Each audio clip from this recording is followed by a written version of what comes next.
right, good morning. Good morning. All right, welcome to the East Kaweah Sigma GSA workshop. My name is Janessa Iden, and I work for CalGap, which is part of the Vanguard Ag family of companies. So who is CalGap?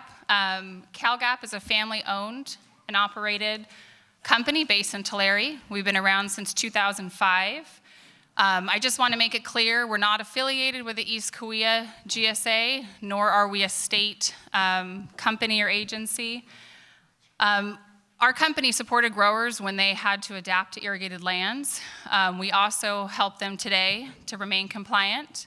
CalGap is part of the Vanguard Ag family of companies. Two of our sister companies are Tulare Ag Products and Irrigation Matters. The purpose of today's event, I'm going to stand up here so I can see. The purpose of today's event is we want to understand what this emergency pumping policy is. My husband and I, we both farm in East and Greater Kaweah. I got to thinking today that my husband's actually farming a piece of property for my mom and her family that my great-grandparents lived in and had. So Sigma is very important to me and my family. We're also looking to gain insight into future Sigma policies. So our plan today is to get you an understanding of what the current policies are and then what we have coming forward.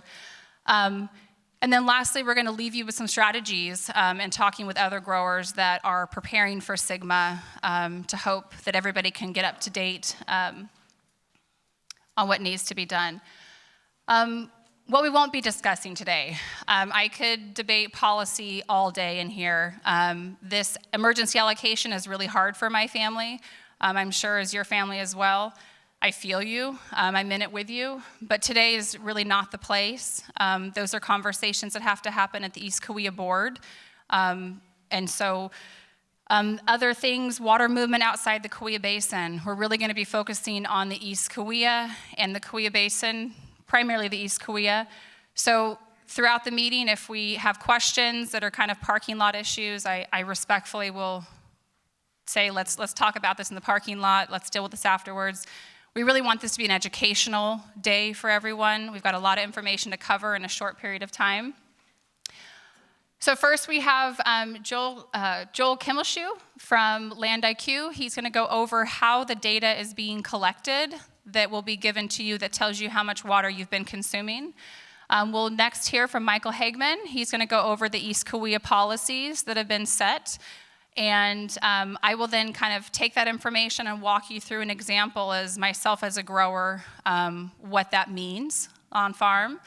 And then we're gonna have a panel discussion. Again, we've got a couple growers that volunteered to be up here to be able to ask questions and talk about how they're working to mitigate through Sigma policies. Lastly, we were gonna hand this out during the meeting. We've created kind of a landowner's guide to Sigma. It's about 16 pages that we were gonna give to our current customers. We've got Carly in the back. She works for our CalGap regulatory services team. She's gonna be taking detailed notes of all the questions, all the answers. So we will email this out to you. If you did RSVP over Zoom or in person here today, you will automatically get a copy. If you didn't, please email info@CalGap, and we will get you a copy of that in the next few days once we have finished the document. So let's start off right now with Joel from Land IQ. And any questions, I guess, before getting started?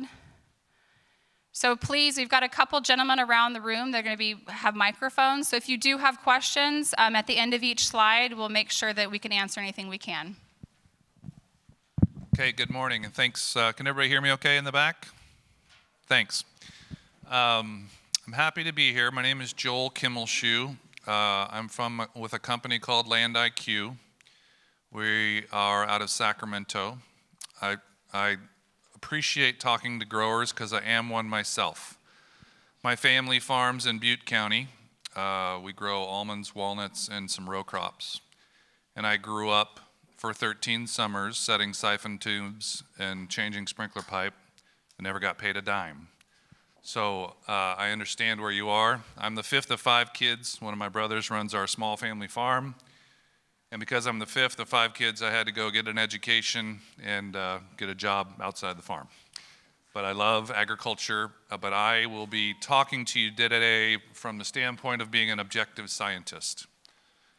And our goal in what we do is to, as accurately as possible, estimate the amount of water that your crops evapotranspire or give off into the atmosphere on a monthly basis. And Mike and others will be talking about how they implement that information moving forward.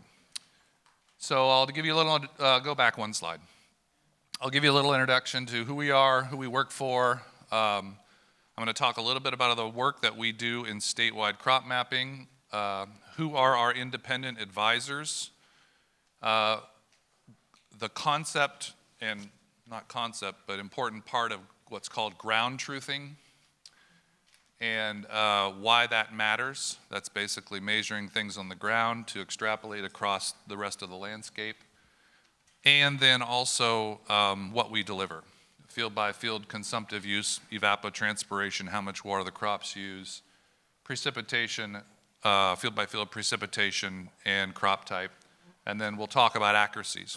I used to work for, I'm a scientist. I'm a soil scientist, crop scientist, irrigation specialist. I used to work for a large engineering consulting firm that, where I led their agricultural services technology division. And in 2007, I decided that I wanted to work directly for agriculture. So we started our own company with 5 people in 2007, and we're about 35 now. So we're about a small firm based in Sacramento. We built our firm on 2 main technical disciplines. That is land-based scientists, of which I am one of, and spatial scientists, which are people that look at things from the sky, from imagery, and look at things across a landscape. And each of those technical disciplines inform one another. And it's important for a remote sensing scientist or a spatial scientist to understand what the agronomic components are going on the ground, and it's important for the agronomic scientist to understand how they do the analysis from a spatial standpoint. Who do we work for and where do we work? We started doing this work in 2016, and what we deliver, just here's the punchline, what we deliver is field by field ET, field evapotranspiration, how much water do your crops use, field by field precipitation, and field by field crop type. We started doing this work in 2016 for Semi-Tropic Water Storage District in the center of that image on the screen. And then expanded over to, and kind of refined the methodology over a couple years, and then expanded over to North Kern, which I'll give you some examples of, use them as a case study today, Shafter Wasco, South San Joaquin, et cetera, and the rest of them that you see here, including East Kaweah. And we've been working for East Kaweah, Mike, about how long now? A couple years? Yep. Yeah, a couple years. So currently about 21 GSAs / irrigation districts, about 35, 40 different crops. We deliver our data to each one of these entities on a field-by-field basis 30 days after the end of the prior month. So it takes us about 30 days every month to analyze the prior month's information. So I'm going to start off, I know this is supposed to be about evapotranspiration, how much water your crops evapotranspire up into the atmosphere, but I'm going to start off on the ground. We're kind of a boots on the ground oriented ground truthing firm, but one thing that we do for the state of California as one of our clients, Department of Water Resources, is we map every single agricultural crop in California, from Mexico to the Oregon, from Nevada to the Pacific Ocean. That amounts to about 440,000 individual fields. We map fields that are 2 acres and greater. It amounts to about 9.6 million acres of agriculture in California. Why do we do that? That's required by the Sustainable Groundwater Management Act by DWR. They have to deliver this information for GSAs to use as the land base to understand what's going on the surface of the ground, so that you can use that for groundwater models or planning or understanding the age of crops, et cetera. So we're the contractor that does that. These next 4 slides I kind of stole from a DWR presentation, but it just gives you an idea of the magnitude of the crop mapping that we do, and the DWR is split into 4 regions: northern, north central, south central, and southern. But I just wanted to show you these maps. Truly, we go everywhere. So go to the next slide. That's the north central region. Next slide, south central. That's the big one. That's where you are. And that's about almost 5 million acres of crops. And then the last slide, southern region, and that's a completely different crop, not completely different, but quite different crop mix than what everybody else is used to in the rest of the state. We map, as I mentioned, we map every single agricultural field. How do we do that? We have a crew of about 6 interns, and what they do is they digitize or draw lines on a computer screen around every homogeneous crop type. Big effort, right? But you got to know what is that footprint of truly irrigated ground. These are not parcel boundaries. They're boundaries of a citrus grove or an almond orchard or a wheat field. And the ground truthing component of this crop mapping is that we put our agronomist crop scientists in a vehicle. I drive many times. And we put 2 people in there with iPads, and we drive down the road 15 to 16,000 miles a year back and forth across the state of California in different places at different times when crops are being grown. We visit the Salinas Valley, for example, 4 times a year to say alfalfa, left, almonds, right, pistachios, left, wheat, right, fallow, left. And we capture what we call a subset of the entire population. We don't drive everywhere, but we log about 13 to 14% of all the fields in California. So then if we have, let's say, 3,000 citrus grove that we've logged and we know that they're there, we create what we call a digital fingerprint of what a citrus grove looks like. And then we dust the rest of the crime scene, which is the area we did not drive by, and say, how well does that citrus fingerprint match with an almond fingerprint, with a walnut fingerprint, with a wheat fingerprint? And that allows us to map everything everywhere. How do we know the accuracy? We hold back a portion of that ground truthing data for the purpose of saying, we never drove by it, forget we ever drove by it. Use the models, the remotely sensed models, using satellite imagery, to predict with those fingerprints what it might be. And then say, okay, we have a prediction. Now, yes, but we did drive by it. So what was it? What did we observe versus what did we predict? And that is the 97.6%. We get it right 97.6% of the time. When we get it wrong, we don't confuse almonds for carrots. We might confuse almonds for peaches. But when you apply this crop mapping data, which is where I'm going to transition into next, when you apply this crop mapping data into estimating evapotranspiration, a peach orchard and an almond orchard use about the same amount of water because they're very similar. And an almond orchard and a carrot field don't. So you can assume that the accuracy of the prediction of the consumptive use, or the ET, of what's delineated and classified as a crop is a little bit higher than even that. So, okay, this is an accuracy matrix of that ground truthing. We've done this for DWR for 5 years now, 14, 16, 18, 19, 20. We're finishing up 21 right now. Actually starting 21 because we wait till the water year ends and are hopeful that it'll continue into the future. Now we're going to break into the ET part. This is what you all care about. One of the first things that I thought was important when we estimate field by field ET is to have an independent advisory board. So I want people to vet our information, and I want people who are experts in the field to tell us, you got to tighten it up here, or you're accurate there. Try to think about things differently over here, that type of thing. So on a month-to-month basis, we have Blake Sandin and Alan Fulton, who are retired cooperative extension agents who I've worked with for years. I really respect their work. They've agreed to look at our results every month. 2 to 3 times a year, we bring them into what we call a larger advisory board group. That includes some folks from UC Davis. Recently, Dan Howes from Cal Poly ITRC has agreed to be on our advisory board, and we present to them what we've come up with results over the prior 3, 4, 5 months, and we walk through it again. So I want everybody to know that we're doing the best job that we can to get even independent opinions on our work. This is a natural system, right? And there's going to be variability in the estimates. Our goal is to reduce that variability as much as possible. So that's why we have all these types of kind of checks and balances. So ground truthing. I talked about ground truthing for crop mapping.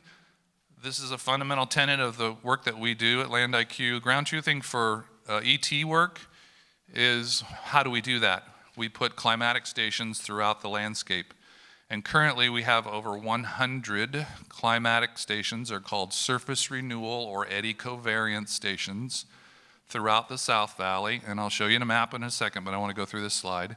That actually measure what is evapotranspiring in fields. So that we can create a fingerprint of evapotranspiration and then dust the rest of the crime scene, which is the area that we don't have stations on to estimate what it is. So you're trying to capture the bounds of ET on almonds, the bounds of ET and data points in between on citrus.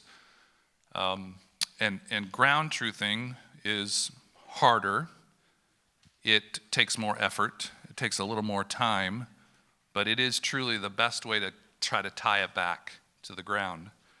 The analogy that I commonly use is you're gonna go spray something on your citrus, right? With your spray rig. You're not just gonna go, I'm just gonna set the RPMs at a certain, I forgot my nozzle size. I'm gonna put it in third gear and put a throttle at certain RPMs, I'm just gonna go. No, you calibrate your spray rig, right? You care about the nozzle size, you care about your ground speed, you care about PTO speed, things like that. This is no different. We measure parameters that allow us temperature, relative humidity, net radiation. We have soil probes that measure things that allow us to calculate what's actually going on, so we don't overestimate ET and we try not to underestimate ET. Same is for you. You don't want to over-apply chemicals. You don't want to under-apply chemicals. Again, it's a natural system, so there is some wiggle room, but that's what we're attempting to do. The same map that you see on the right is the map of the entities that we currently work for. Way down south in Wheeler Ridge, we just signed a contract with them. So there aren't any stations in Wheeler Ridge right now, but we're putting them in the next month or so. But the little red dots that you see on this map are where our current stations are, and there's about 104 stations currently, all for that ground truthing calibration component. I mentioned their eddy covariance and surface renewal stations. I also mentioned that we collaborate with UC Davis, UC Cooperative Extension, USDA ARS, et cetera. We also, on these stations, are able to put rain gauges. And so the more point data or the more rain gauges you have on a landscape, the more points you can measure precipitation. The more points that you can measure precipitation, the more granular or refined of a map that you can create of precipitation, because precipitation is a very important input parameter of water into your fields, right? So, especially in times when groundwater pumping is going to be reduced. So I never dreamt how much growers would care about precipitation, so we've been retrofitting our station with precipitation gauges so that, well, I'll get to that in a second. These are the parameters that we measure here. I'm not going to go into them. All I'm going to say about them is these parameters is that those are the parameters that allow us to calculate actual ET. Those are the ground truthing parameters. And these surface renewal and eddy covariance stations are the ones that are recommended by DWR and UC Davis and other researchers throughout the world, for that matter. These are some ET, so we deliver three things: field by field ET, field by field precipitation, and field by field crop type.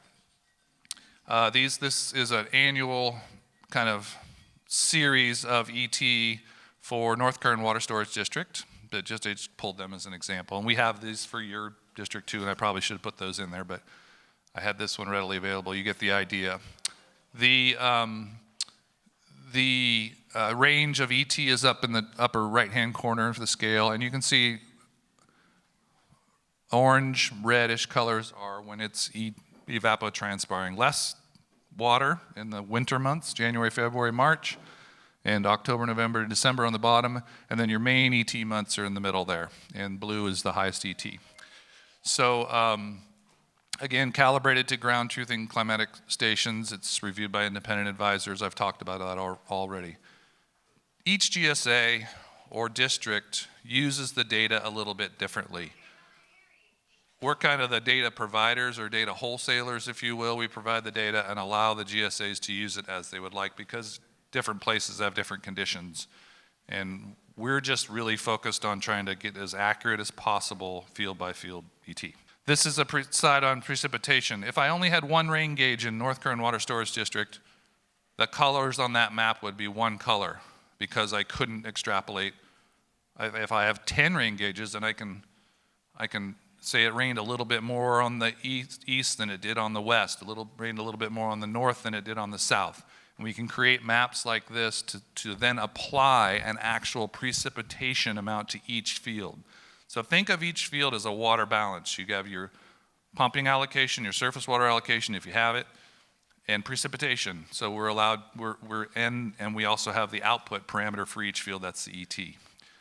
And then crop type. So for all of our folks that we work for down here, we pre-map, basically. DWR takes them about 2 to 3 years to get that publicly available crop mapping data out on the street for people to use. But it's urgent that people here have it available as fast as possible to make decisions with.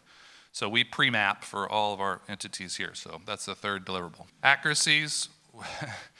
We look at accuracies in a variety of ways. We compare observed versus measured. These are two graphs of what did we measure in the field and what did we observe in the field. And when they fall on a one-to-one line like that, that means you're doing fairly well. When they don't fall on the line, you better start looking at that and seeing why is it predicted to be greater than what we observed or vice versa. And so we care a lot about this every month. We look at things agronomically.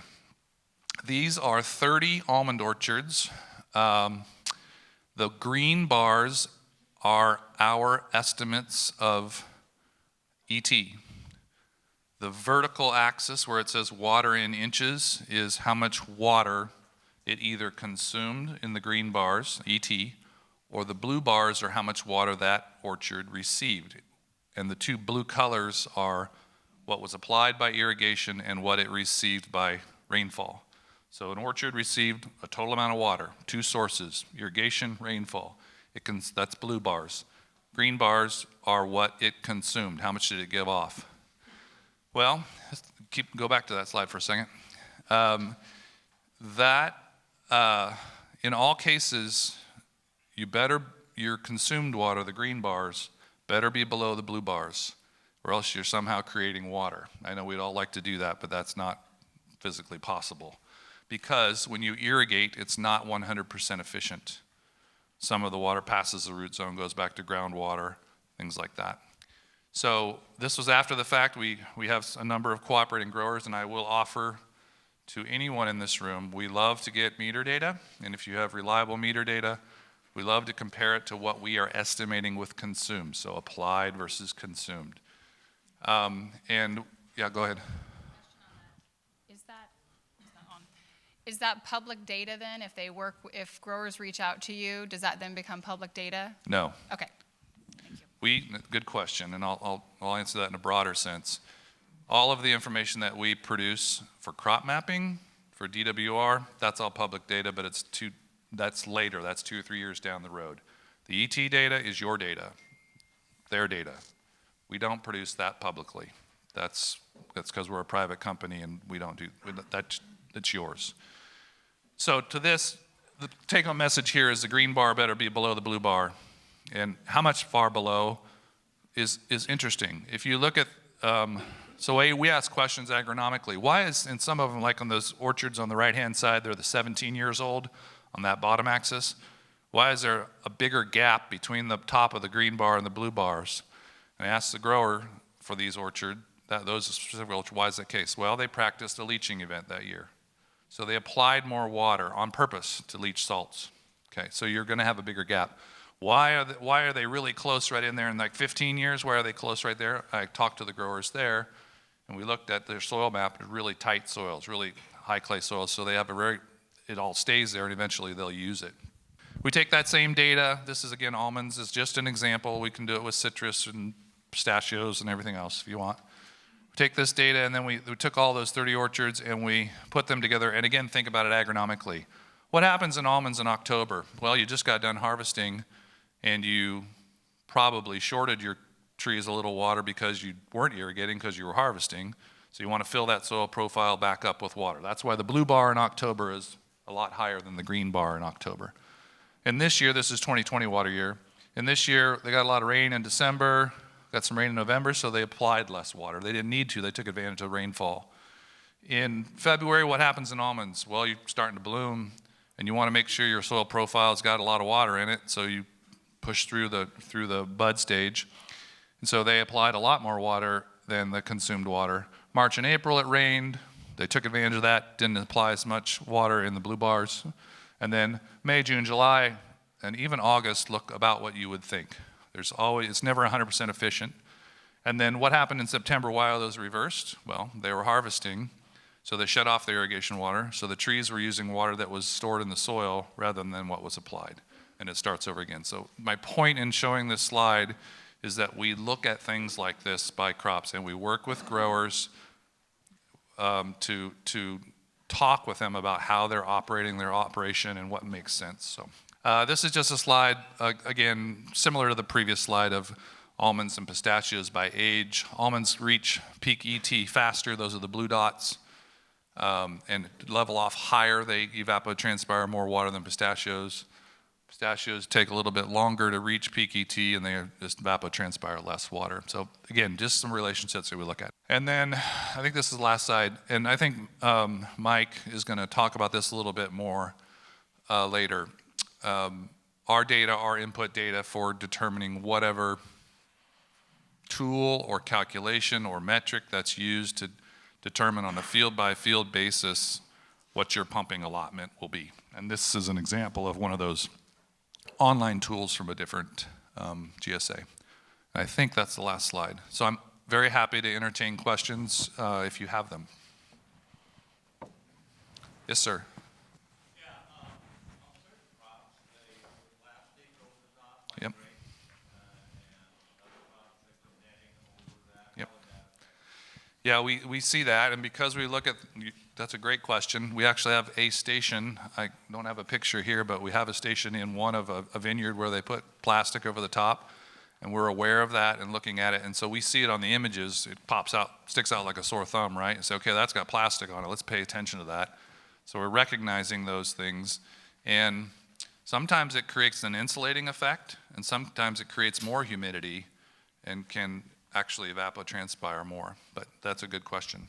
Yep. Any other questions? If you want to reach out and I should have put my contact information on this slide, but you can call Mike. He'll give it to you, or Janessa, one of the two.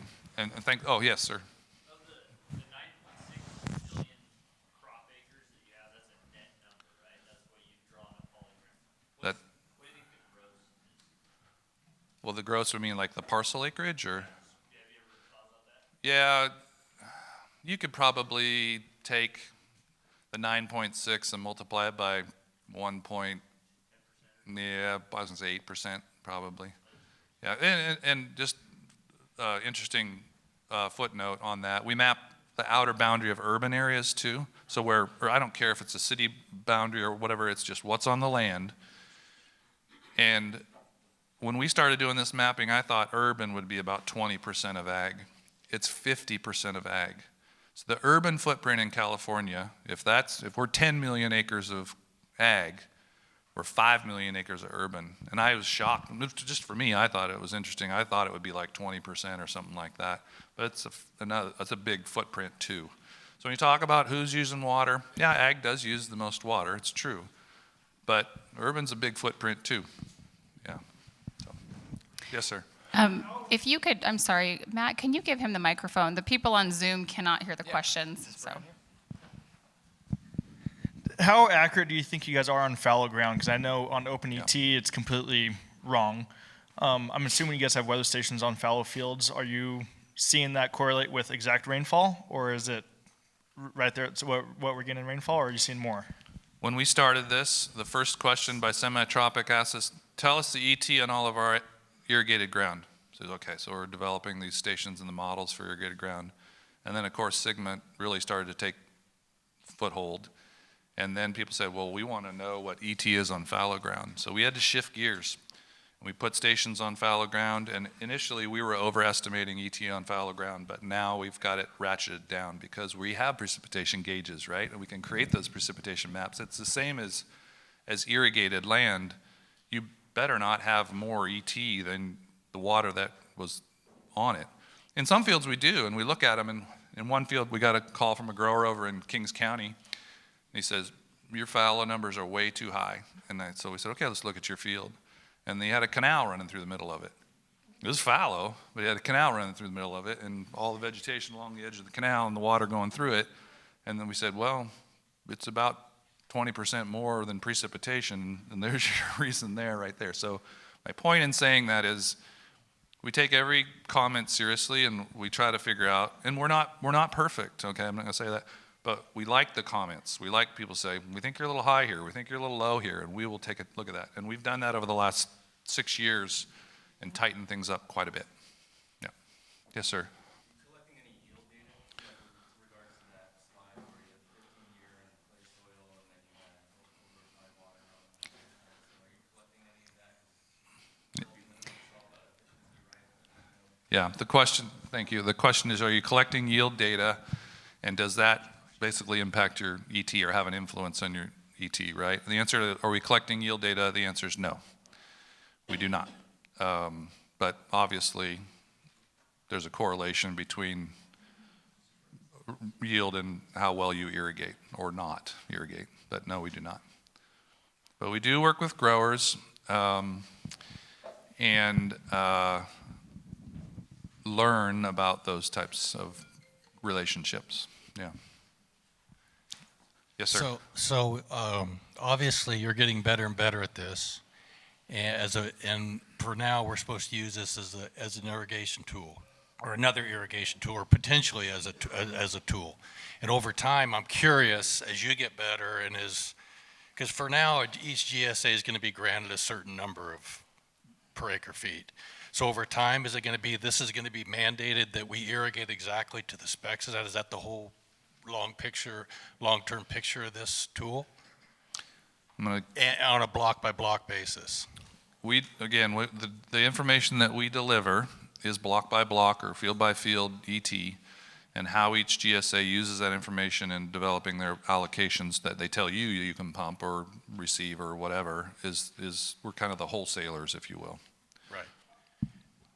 But over time, and as it is right now, all acreage in the GSA is getting the same amount of water.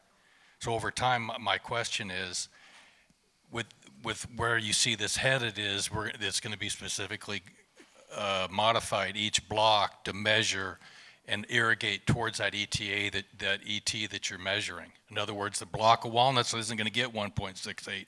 It's going to get X, and the block of cherries next door is going to get something else. I don't know the answer to that. That would be a great question maybe for Michael. Do you want to address that now, or do you want to address that in your portion? Okay. So please remember your question, and I think that'll get covered in the next section. Yes, sir, in the back.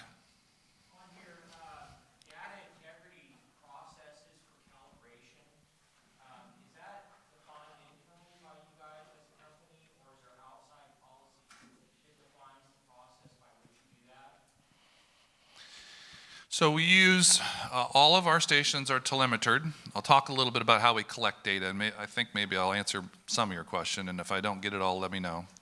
All of our stations are telemetered, so all the data comes right back to our servers. It's not manually collected. We, as part of every monthly, and we have flags on those data, and when we know where certain parameters should be about. So we put boundaries on those data. And it'll flag us and say, hey, you're above a boundary. It's saying it's 115 degrees.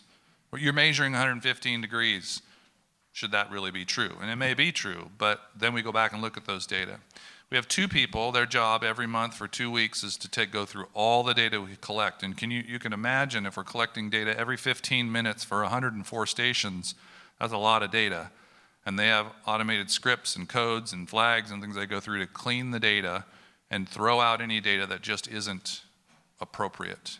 And we do that because we have enough data to not have to guess at things like, was it really 115 degrees? Well, might have been. If we see it in 7 stations, then yeah, it probably was. But so we have a whole process. The first 2 weeks of the month that we do the analysis for the prior month is all data cleaning and data QA, QC. I have 3 guys in the field right now sticking more stations in over in Kings County, and they're one person in particular is very detail oriented. I'll just put it that way. So and our model is data driven. It's a data driven model. It has to be. We care a lot about those data because if we don't have good data, our models aren't going to predict good numbers. So, did that answer your question?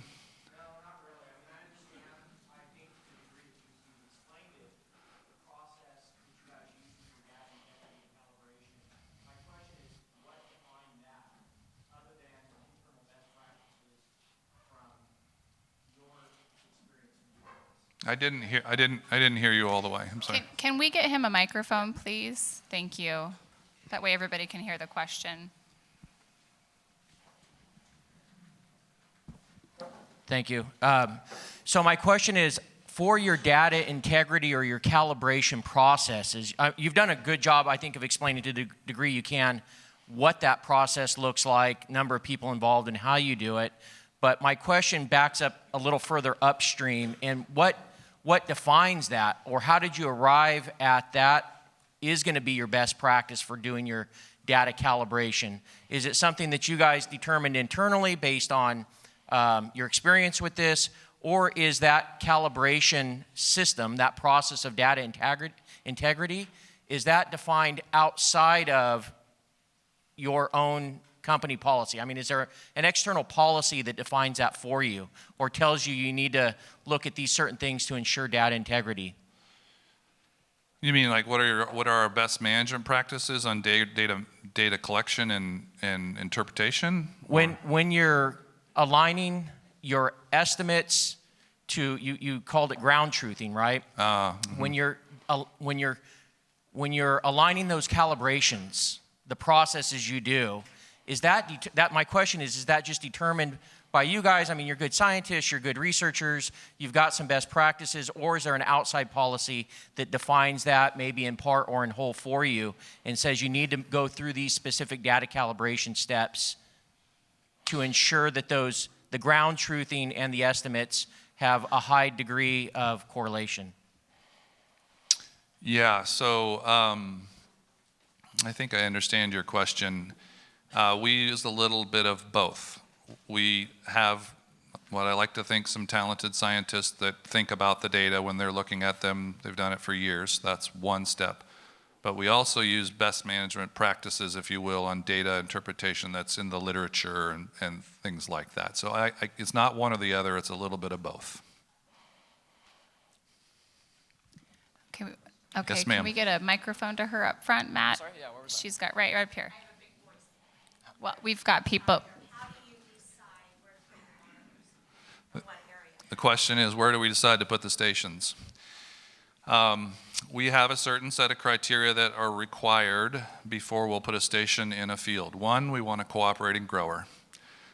2, the monitoring devices have to be 1.5 times higher than the canopy of the crop. So stations in an alfalfa field, because that's where the wind, that's the fetch, or the wind blows across, and that's where you capture what's been is being evapotranspired off the top of the crop, because water goes up in that case. So it's got to be 1.5, and then there's a multiplier. It's got to be 100. The distance, the linear distance, has to be 180 to 100 feet times 1.5. So we do not put stations in 3-acre walnut orchards, because we can't get the fetch or the distance we get what we call edge effect, or we say our stations sniff other crops, and we don't want that. We want that station to only be representing that crop. So for shorter canopy crops, we can use a smaller field. For walnut orchards, almonds, pistachios, some citrus, we need a larger field. And that is so that we collect representative data for that situation. And a little bit more on that answer, we through our crop mapping, we say, okay, East Kaweah is 88% whatever, citrus. Well, we're going to have 88% of our stations in citrus in East Kaweah, and then represent one in olives and something like that. I think we had a question in the back here. Let's get you a microphone.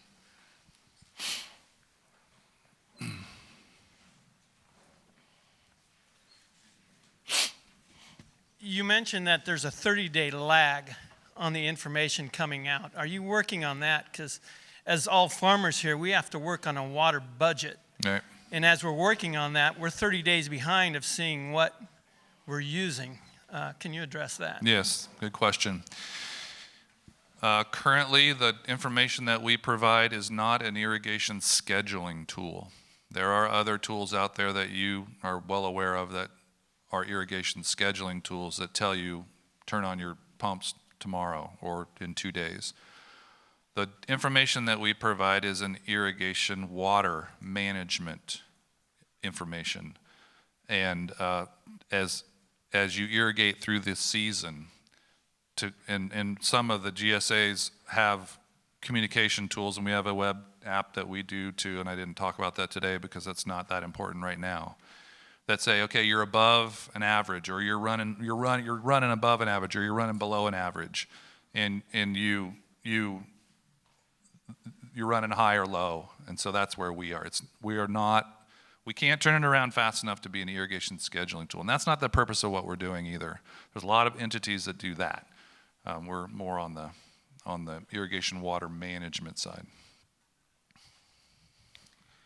I had a couple questions online.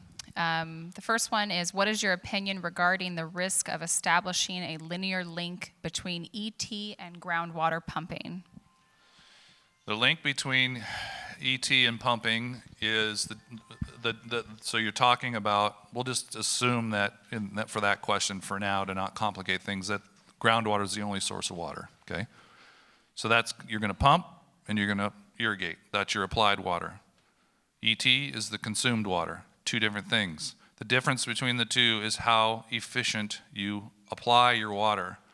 So you can run your pump for 3 days straight and flood and do surface flood and flood the daylights out of your grove or your field or whatever, and you'd have a very low efficiency, but you'd have ET, but the amount of water that you applied would be way more than you consumed or evapotranspired. But if you're managing your water tightly, that number closes. So pumping is not consuming. Pumping is applying water. ET is consuming water. The difference is what is left over that the crop doesn't consume. How well you irrigate, how well you manage your system results in narrowing of that difference, if that makes sense. Okay, the next question is, if I decide to deficit irrigate on all or part of my field to save water, how will this system account for that? Yeah, good question. The main reason, well, there's a lot of reasons, but a reason why remotely sensed evapotranspiration was developed was because you can see a difference between one field and the next.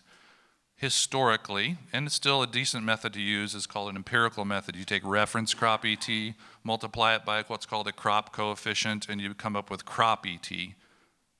But for citrus or almonds or pistachios, where all the fields would be the same, because it's just one number times another number, it gives you the third number, which is what is going to be for everywhere.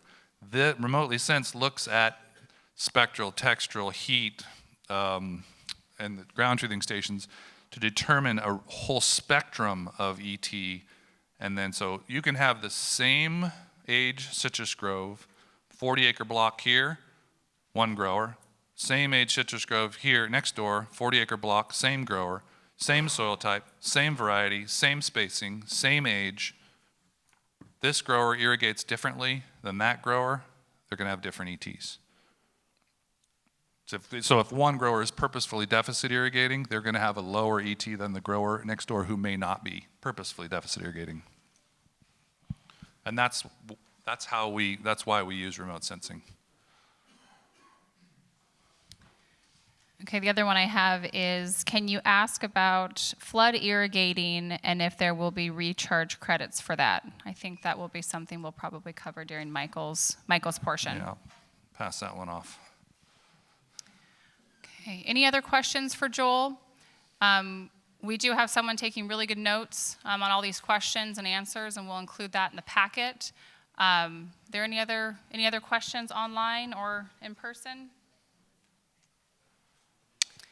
Okay, thank you. Thank you very much. Appreciate it.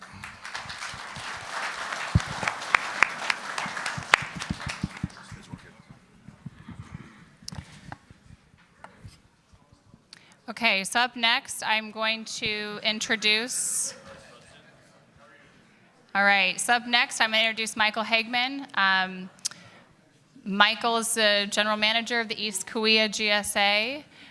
He is the one that is implementing the actions and policies from our Board of Supervisors.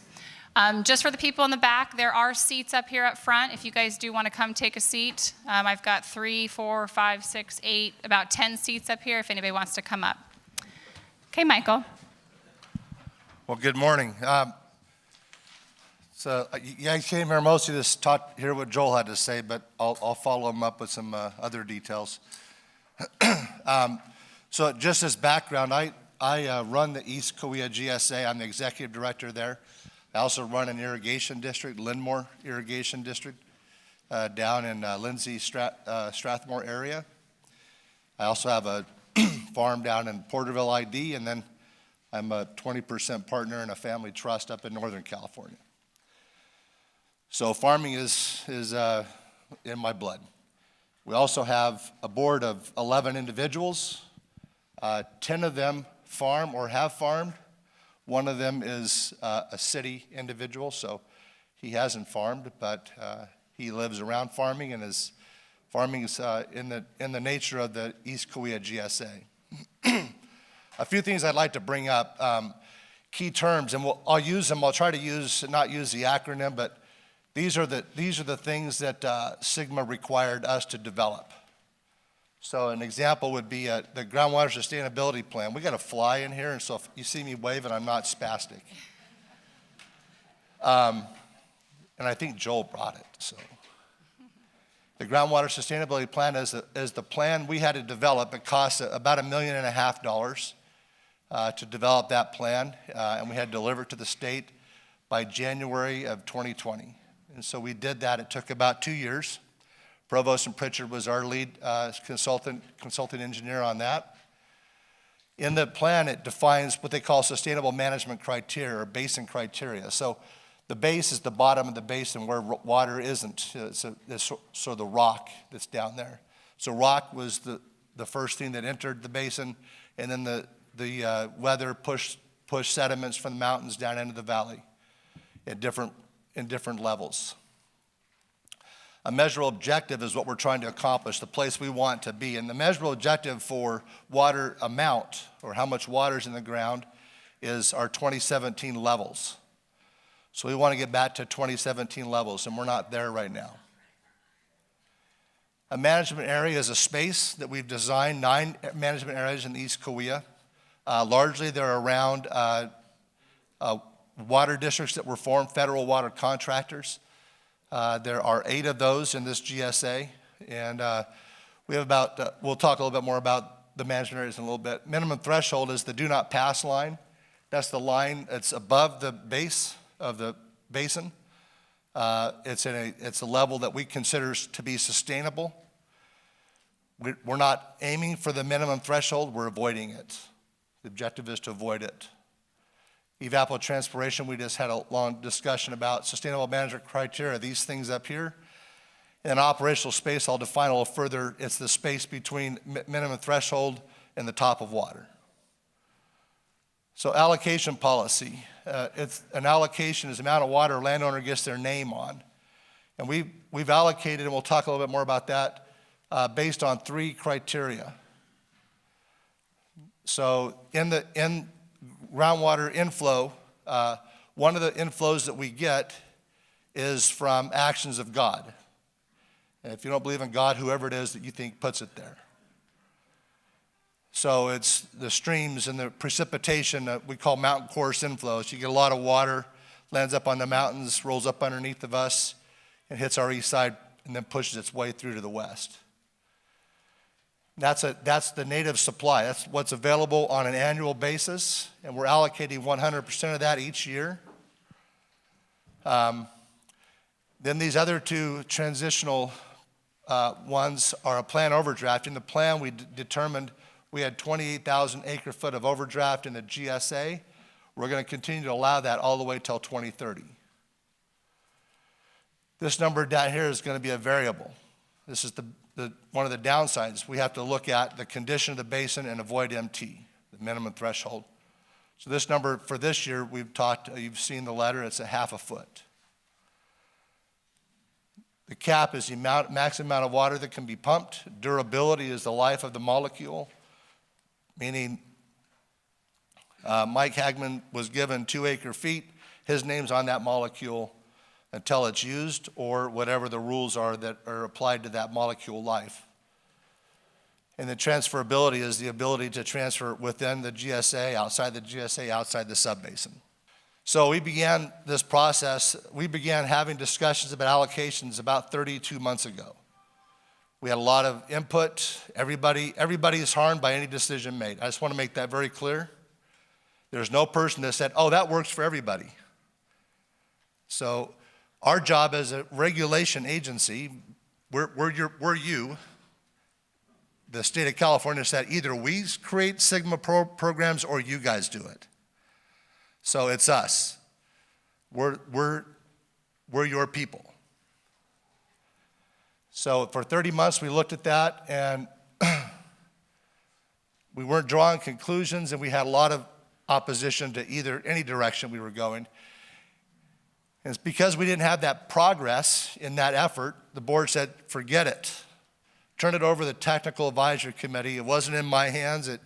They said, technical advisory committee, it's a group of engineers mostly. And they said, you guys figure it out. We want to know how much water is in the basin.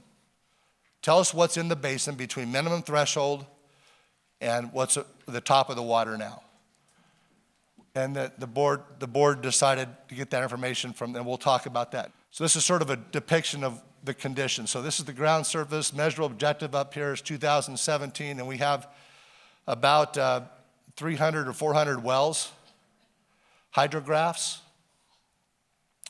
This is the base, minimum threshold somewhere above the base, but not at the base. And then we use water on this condition annually. It goes up and down. Mostly and since 2007, it's only gone down. We've had very few times when the water levels have gone up. So you can see these are the management areas. So this hashed area right here represents the southeast management area. There's a little bit of surface supply coming there from the from Success Lake, Tule River. And then up here, there's a little bit of Kings River water, but all these, the non-hashed are water districts, except for right here, this space is Lewis Creek Water District. They're also a federal water contractor.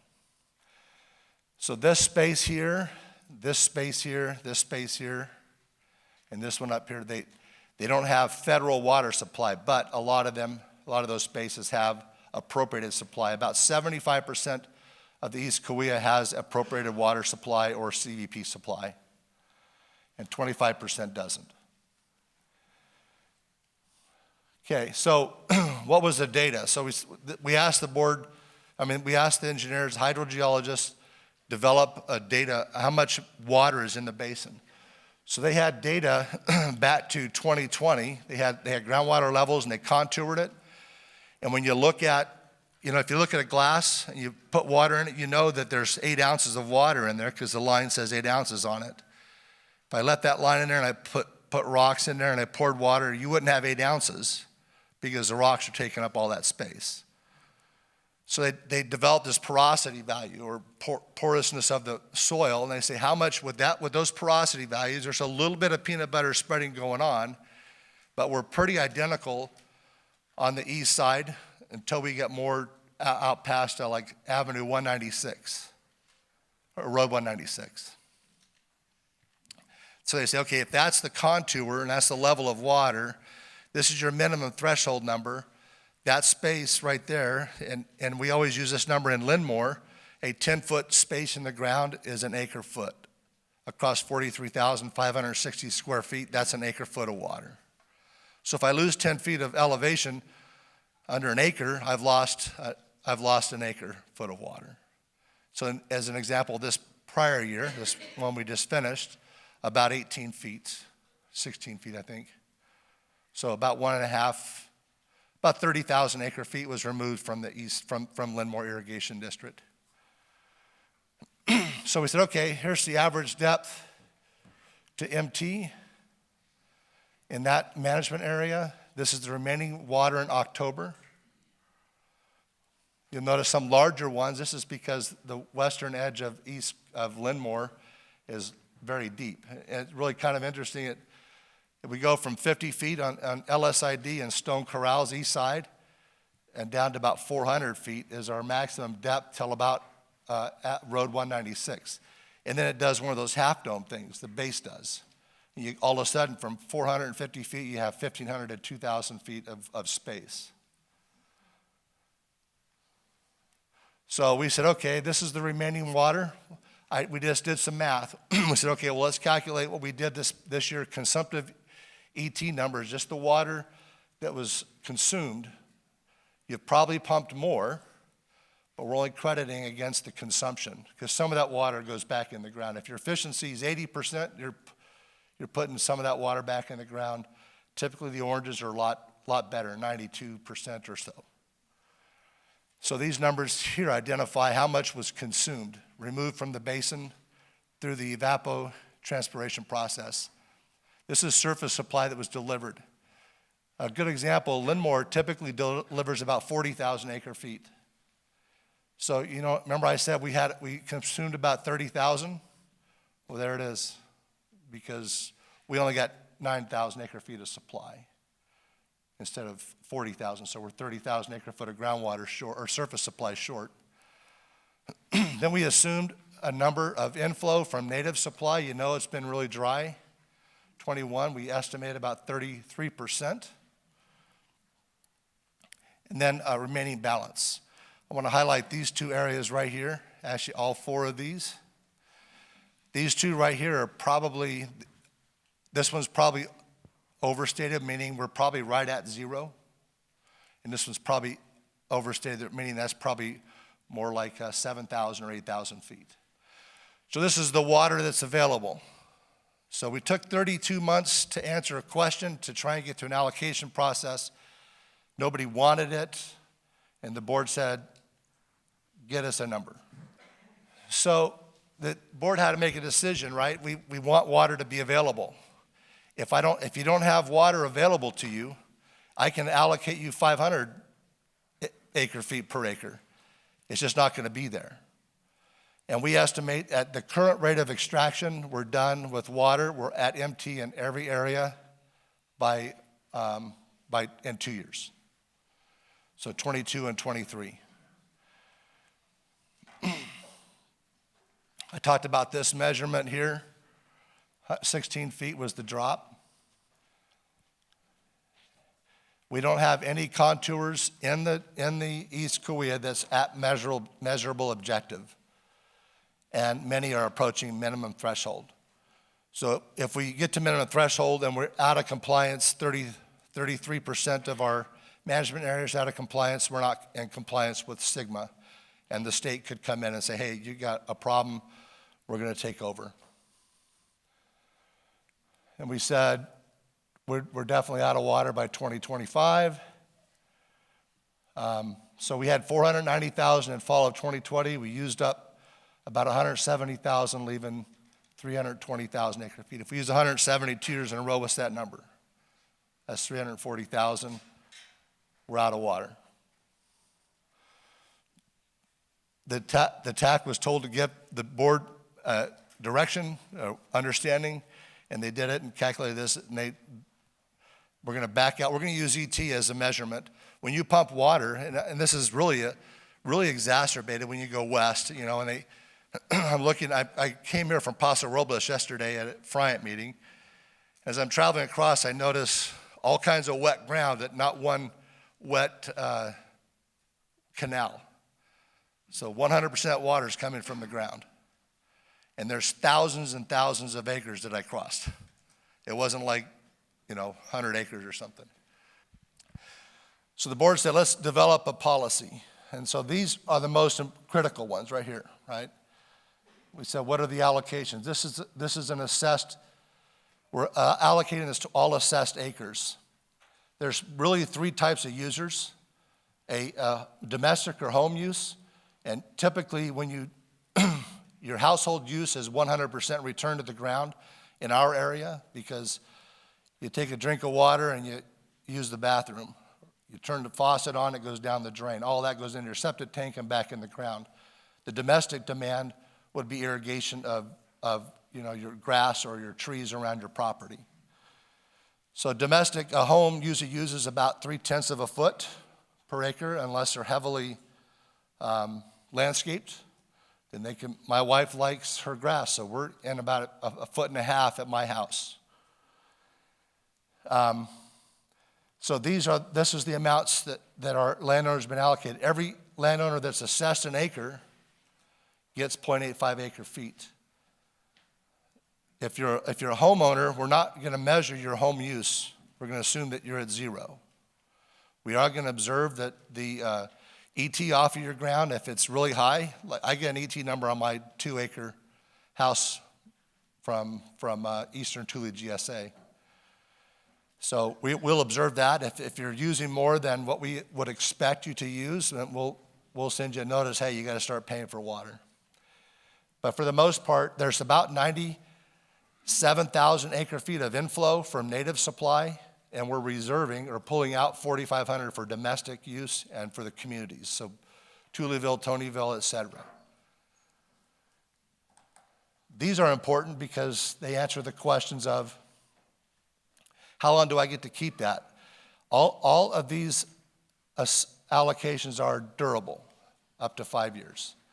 So if you've got an acre of land or 2 acres of land, where you're going to get 2 times 0.85, 1.7 acre feet every year, and it'll fall off after 5 years. So if you don't use it, it'll fall off. So there's always a reason to transfer it to somebody. And we got a transfer model over here. I want to highlight transfer, basically saying, yes, it's all transferable. We have 2 areas of really big concern, and our biggest concerns are southwest area, where a cone of depression has begun sort of to the edge of the East Kaweah, between Lower Tule, East Kaweah, and Greater Kaweah. It's a pretty deep gradient, and it's a pretty deep hole. And that hole used to be underneath Lindsay, but the CVP brought water back in and eliminated that hole. This hole is a phenomenon that's occurred in the last 10 years. And the other one's the northwest. So our western edges are having the biggest challenges. And it's partly due to what we're doing as farmers and on those lands, and also our neighbors to our west. So when it says regulated by EMA, right now the board's not going to address. They gave me these policies to get people become aware that, yeah, if there's a challenging management area, we probably won't allow you to pump more there and transfer it from somebody somewhere else. That won't happen this year, maybe the next year or the next. And then otherwise, these are allowed to be transferred. So management area condition. So these are regulated by management area conditions. This one's not. So if you have a native supply, you can transfer it anywhere in the GSA right now. And once the board gets a lot stricter, tighter on this section, we'll probably limit transferred into the southwest and northwest. Management cap by condition. So we're going to be observing the condition of that management area because we can't hit minimum threshold. MT's our enemy. So this is the letter you got. And so I got a lot of feedback on this, as you can well imagine.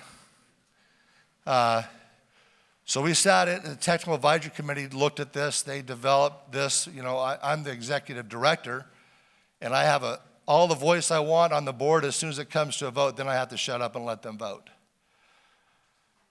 So this is the condition that exists in terms of allocations in the East Kaweah.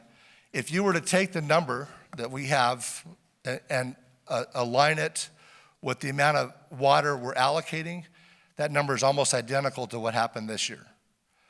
The problem now is that Mike's got to go out, and I have to go out and find somebody who's willing to let me use some of their supply. If they're not going to use it, I have to kick some rocks and start asking people. And that's the challenge because we don't all know everybody, but we're going to become one big happy family here as soon as we start transferring water around. So one of the questions I got was, look, I have a house and I have 10 acres of ground, and you guys sent me an assessment of $8.87, and I've got to pay that $88.70. But what do I get for it? Well, you get 8.5 acre feet of water. You're doing nothing with that farming land. You're going to need to move that to somebody else, or it becomes somebody else's after 5 years. So, and a home, domestic use, is not, we're not observing what you're doing in your home. We don't have Joel doesn't go in your house with the telemetry model and determine how much water you're using inside. There are people who have complained, well, look, my meters tell me something different than what your ET is. And nobody knows what we're saying on ET because we've sent no information out. So I don't know where they're coming up with that correlation. But our ET, we're going to use that. That's the water you're removing from the basin. You may be pumping more than that. And that's a condition we have to manage in the reporting to the state annually. And we'll back down to that through an algorithm that Joel's helping us with. So this is sort of laid out the allowability of transfers, durability of water, management areas, and the conditions that we have in those management areas. The things that we're lacking, this is an emergency ordinance, emergency action, because the water situation got so bad in 2020, and then 2021 got even worse in terms of surface supply. So we don't have a landowner tool yet that says, can I look at my ET and know what I've used in the month? We had a question about that earlier. The answer is no.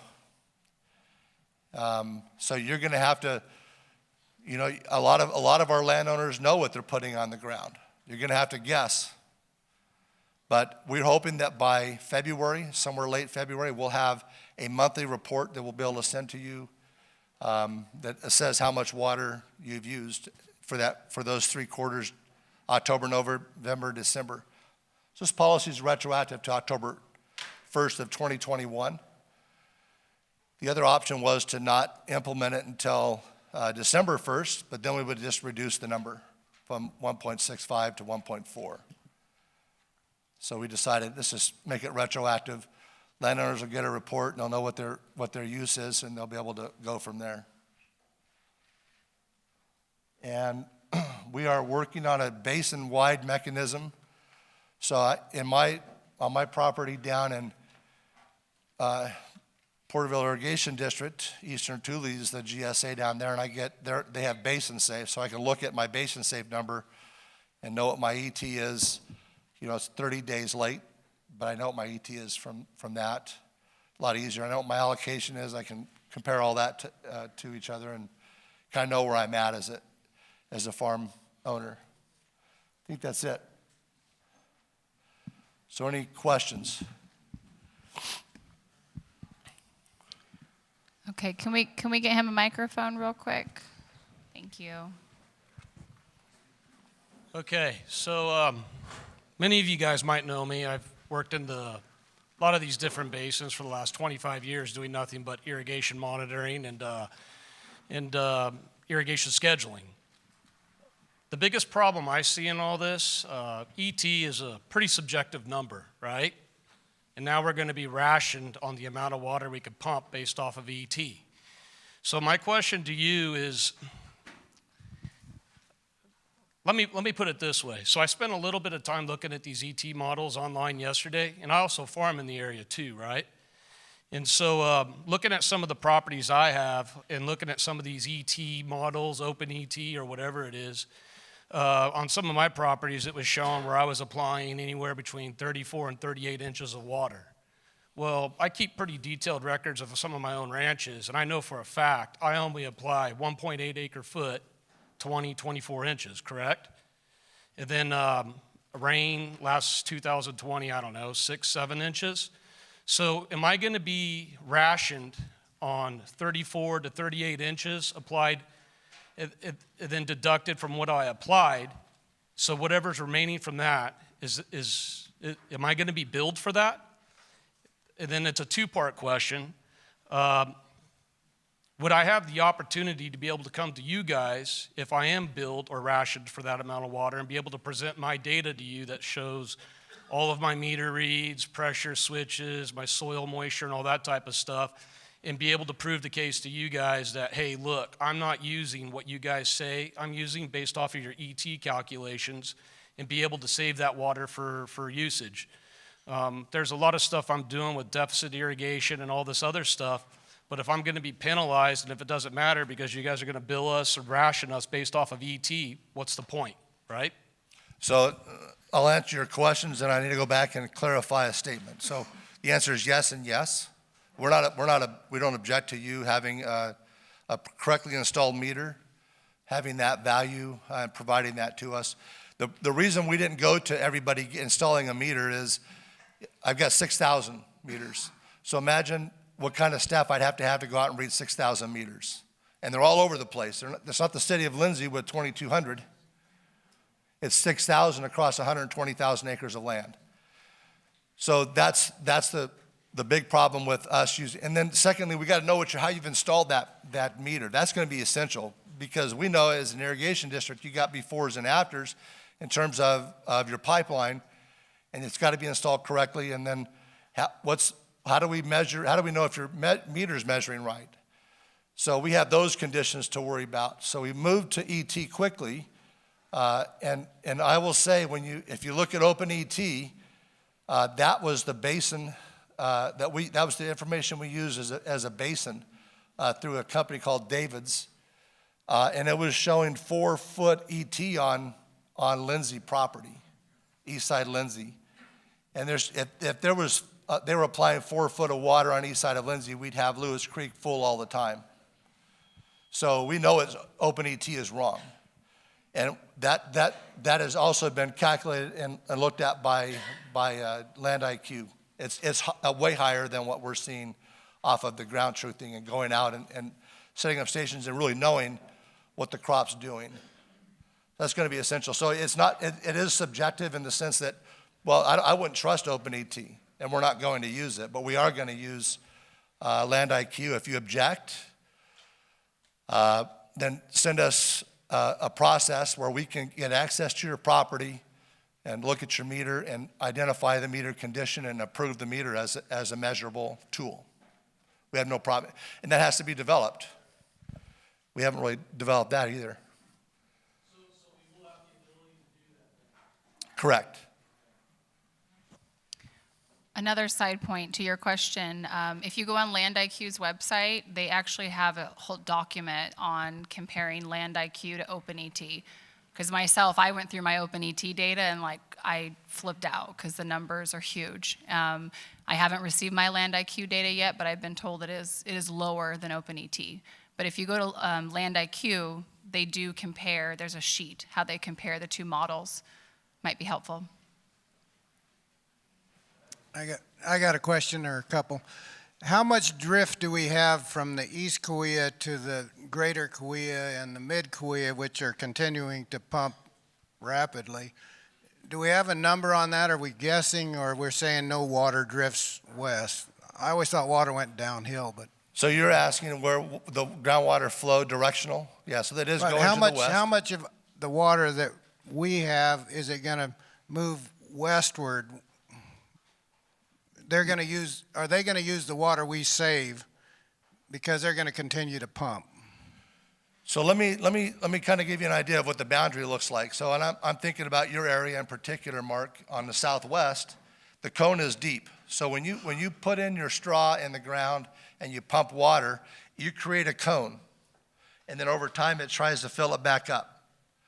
So that recovery period is now exceeding 2 weeks in the Linmore area. So we know that it doesn't happen quickly. Water doesn't, because we have a gradient, it doesn't flow like it does on the surface. It has to go through porosity. It has to take its time. And I would say a molecule starting on the east side and landing up on our border here on the west would take about 75 or 80 years. So it isn't, what really is the big problem is our straws in the ground are pulling that. You create a big reservoir in the ground, a 30-inch hole in the ground, and you suck water towards your hole, and that removes it from all around you. But the people the cone is to our corner, the bottom corner of all three of those GSAs. That's where the cone is. And so it's going to take time for it to move over to the Greater Kaweah because that cone's deep. It's trying to fill the cone up before it goes west.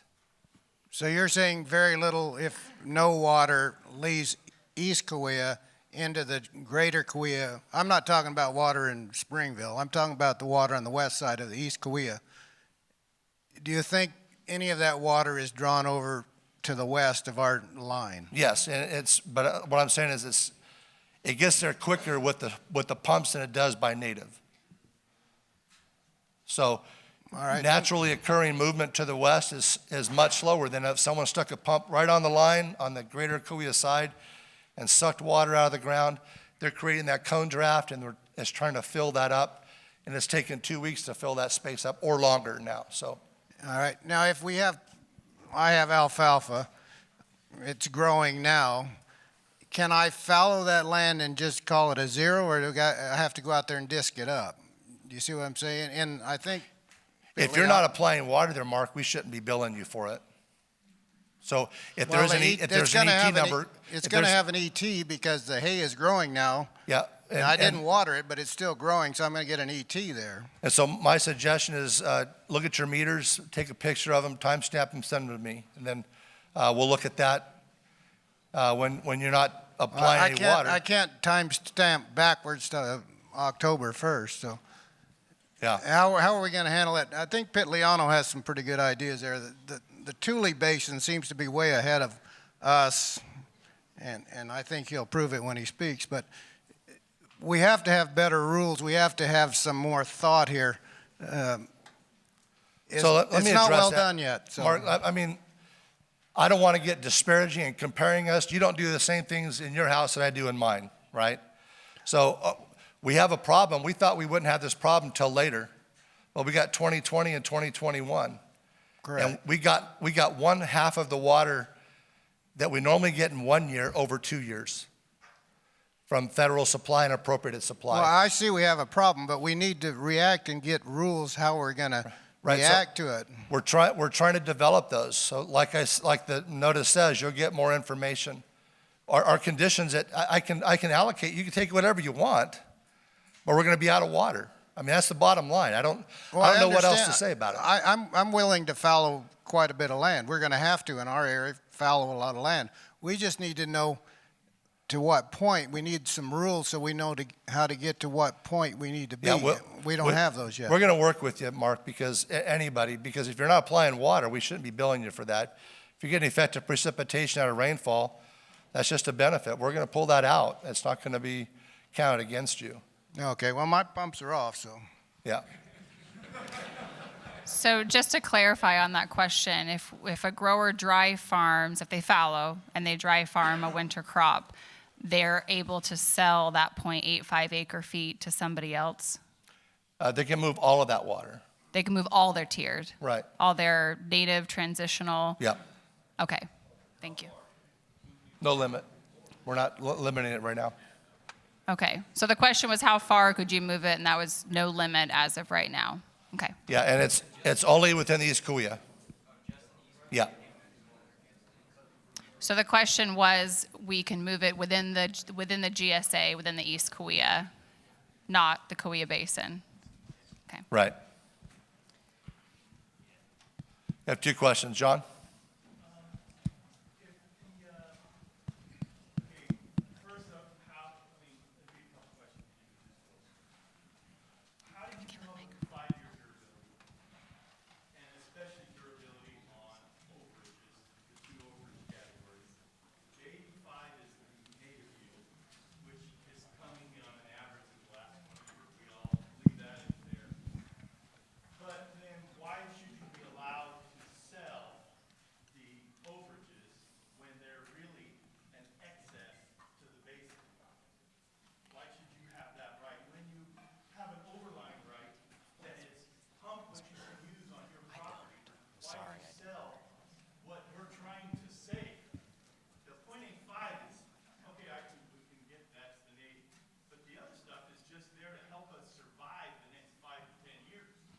Well, well, frankly, John, the 5-year number is a state adjudicated value, right? Most state adjudications will go, the last 5 years are yours. They don't go 20 years or 30. So an example, right?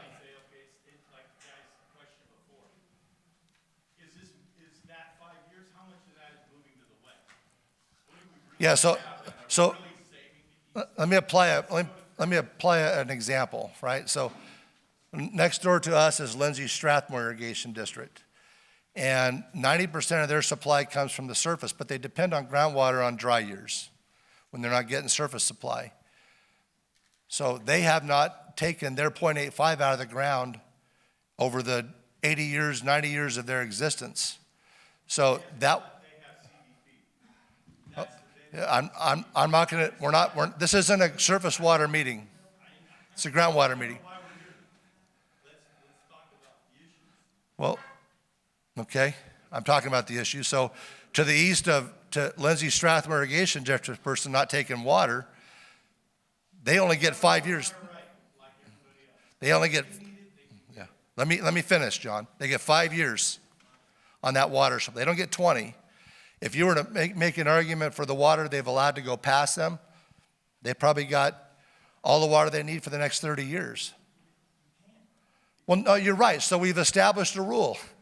We've established a rule of 5 years. Go ahead, Brett. Here we go. I'll hand you mine.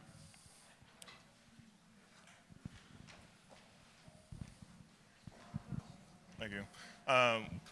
So obviously we have the 0.85 native tier. I'm assuming there's no cost established on that? Nothing established on any of it yet.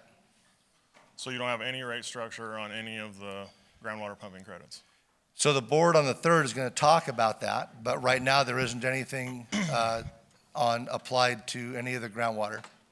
Beyond the native is going to be 0. And you're not going to release our ET data until hopefully February? Right. So we're going to go 6 months running ET data without any idea what this is costing or how the tier structure is set up? Correct. We'll probably get to the tier structure a lot sooner than 5 months, but the hope is that we can, if there is a fee applied, that we can get that done on December 3rd. Do you think that's a fair management practice to implement something without the details set forth for 6 months of a 12-month water cycle? Yeah, I don't know about that, Brett. I wouldn't want that personally. Did you get that in the Tule Basin? No, but I got fees. I got a question. Chris, could you hand Yeah, your mic? right here. So, your position, do we get to vote for you, or are you just self-appointed? I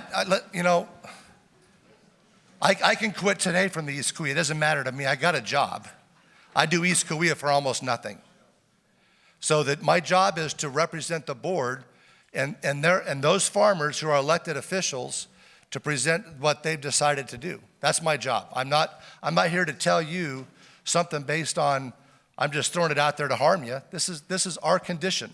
Okay, so most And of the times, I want to avoid I'm disparaging comments. If you don't want to I'm do not- that, then I'm not going to talk I'm to you. not disparaging. I'm telling you, most of these meetings I've noticed, you get to tell us what you have to say on your topic, and then you take questions, you listen to them. However, you never seem to ask for our input as farmers. Okay, so we've been going. We established ourselves in 2016. What input have you Hold on. So you want me to implemented? answer the question? You want to ask more? Yeah, this was kind of on that. Okay, so let me answer the question, then you can ask more. So we started this 5 years ago. We put out flyers to people. We put out notices to people. We have a website. If you're not engaged in those things, I'm sorry. We've had plenty of people at our meetings since that time. Yeah, I have been, and my husband has been too, when I wasn't able to.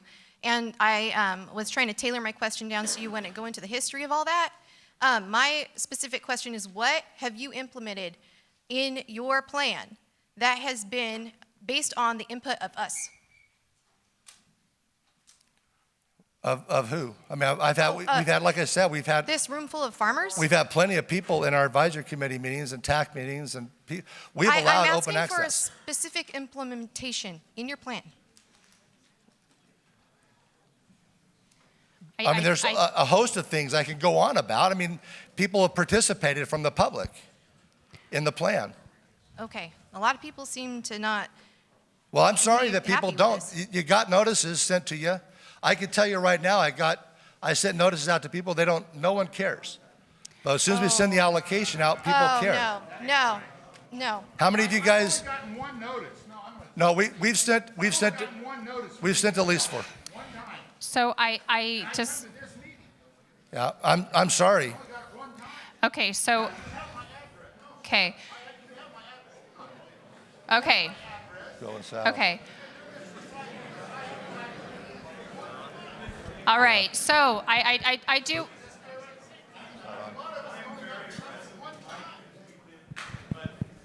He's true. I mean, these meetings, the board meetings, So we just got, to be honest, these meetings, we've had outreaches, but very, very few individuals have been to the board, TAC, and advisory meetings. We've been there for 3 years, me and my wife. So there hasn't been. We've been involved since the beginning. You just have to call the East Kaweah and you can go to every single meeting. I'm not defending because there's been a lot of back and forth, a lot of argument. There's a lot of stuff going on, but it's been very negligent grower-based, being there. I mean, the board's growers, but not people in there actually going 3 times a month to participate in all these meetings. So not defending in that, but there has been open boards for people to go. I had no idea about the September 20th meeting. I never got anything about that. Did anybody else? so there, if you call the East Kaweah GSA or any of the GSAs, you can sign up to be part of like their interested parties list.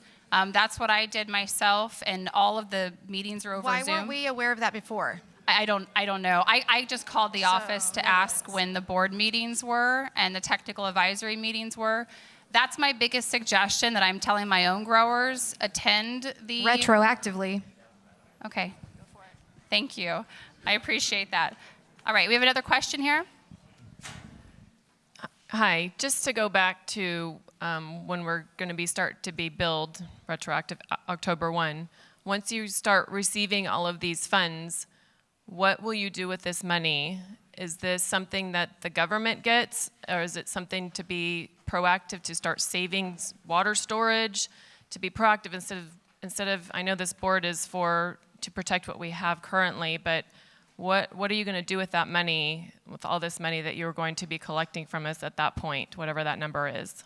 Yeah, good question. And so there's 2 approaches to the the fee, the money collection piece of it. One of them is there's state laws regarding what a public agency can collect money for. SGMA itself says we can apply a fee of up to $500 an acre foot when an allocation isn't abided by. So, or if there's a penalty phase. So, as an example, in eastern Thule, your native supply is nothing, and then when you go into the next set of water, it's a fee, it's a penalty, and then it goes up on their second tier of water. That's an approach that the money would be used if it's collected for East Kaweah would be to fulfill the projects defined in the groundwater sustainability management plan through management actions or physical brick and mortar projects to bring water into the basin or reduce overdraft. And then the other approach is if the GSA went out and did a rate study and said, look, we got to do all these projects, we need to collect money, and we need to apply that to the water you're taking out of the ground, we'd have to do the same thing, except for this process is what's called a 218 process, a protest opportunity for landowners to say, look, we don't want you to spend that money. It's not a vote, it's a protest. So you go to the board and you say, hey, look, stop what you're doing. The board can say, yeah, forget it, we're doing it anyway. That's the fee on services. Those are the two approaches we have for collecting money. Go ahead. Here, Brad. Say, for example, you do have surface water on your property and you apply, let's say 100 acre feet and you use 80 of it. Do you get to roll that 20 acre feet over into next year, and what is the durability of your over-applied surface water when you do have it? Yeah, so the over-applied surface water is calculated in your return flow. There are this is what's called an assigned supply. So there are two other pools of water that inflow into the ground, and one of them is from appropriator supply, so a river contractor who takes water off the river and puts it on their ground.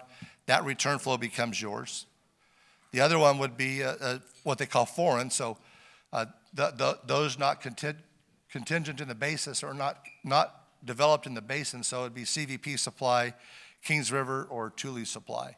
Those numbers also accrue to the individual who took that action. Yes, sir. So there's actually a gentleman in the back that's had the microphone waiting for a while. If you still have that microphone. Yeah, thank you. Yeah, can you hear me? Yeah. Yeah, I mean, what I'd like to know, Mike, is how all us farmers here can go get a loan with the kind of restrictions that we got against us. We're going to get penalized. We're already paying way too much for water taxes already, be it Linmore or whoever, and we're getting nailed on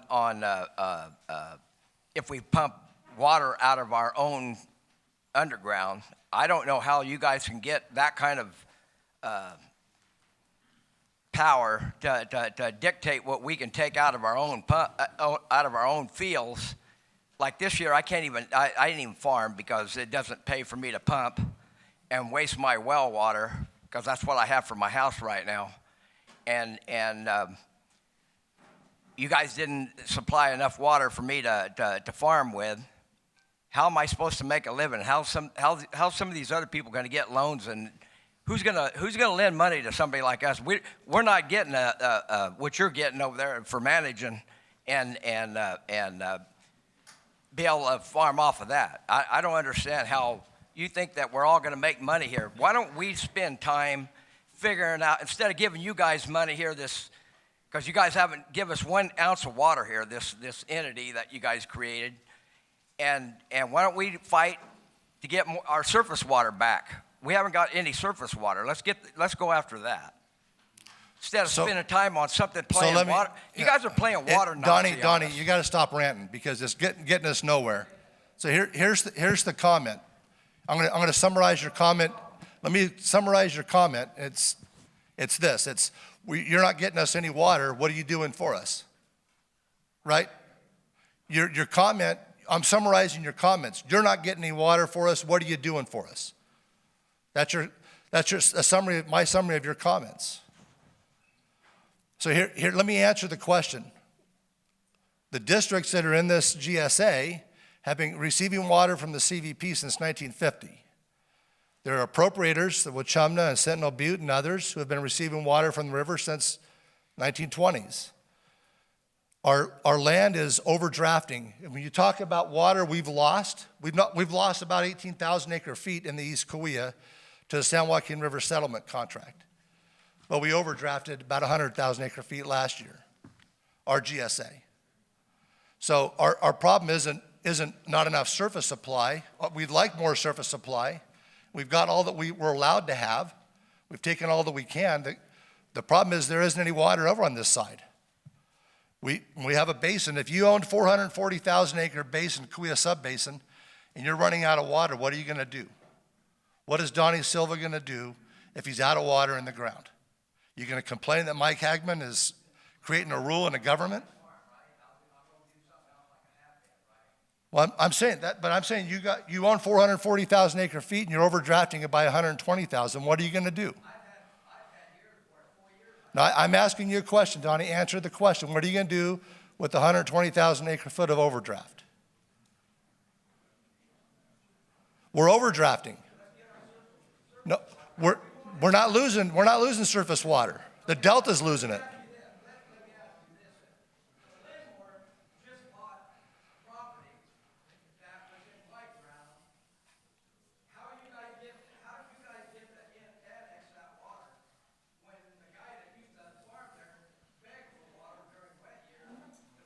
Oh.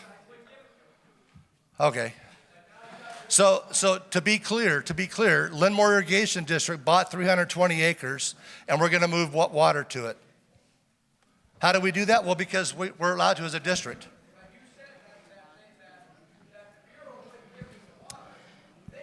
Right. Okay, so I apologize. I'm gonna parking lot this. I think we still have a lot more questions. I really apologize. One of the questions we had online is how will ET be reported or calculated for rangeland and other uncropped areas? So we've had this discussion with those rangeland folks in our meetings substantially.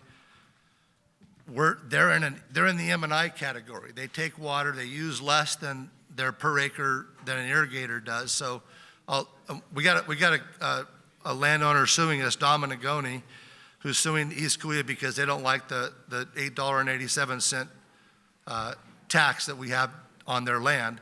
But in the end, they're going to get on that 100 or 200 acres, they're going to get 200 times 85 acre feet of water, 0.85 acre feet of water to do something with. I mean, we're going to do estimates for right now. 98% of our demand is from ag. It isn't from the rangeland.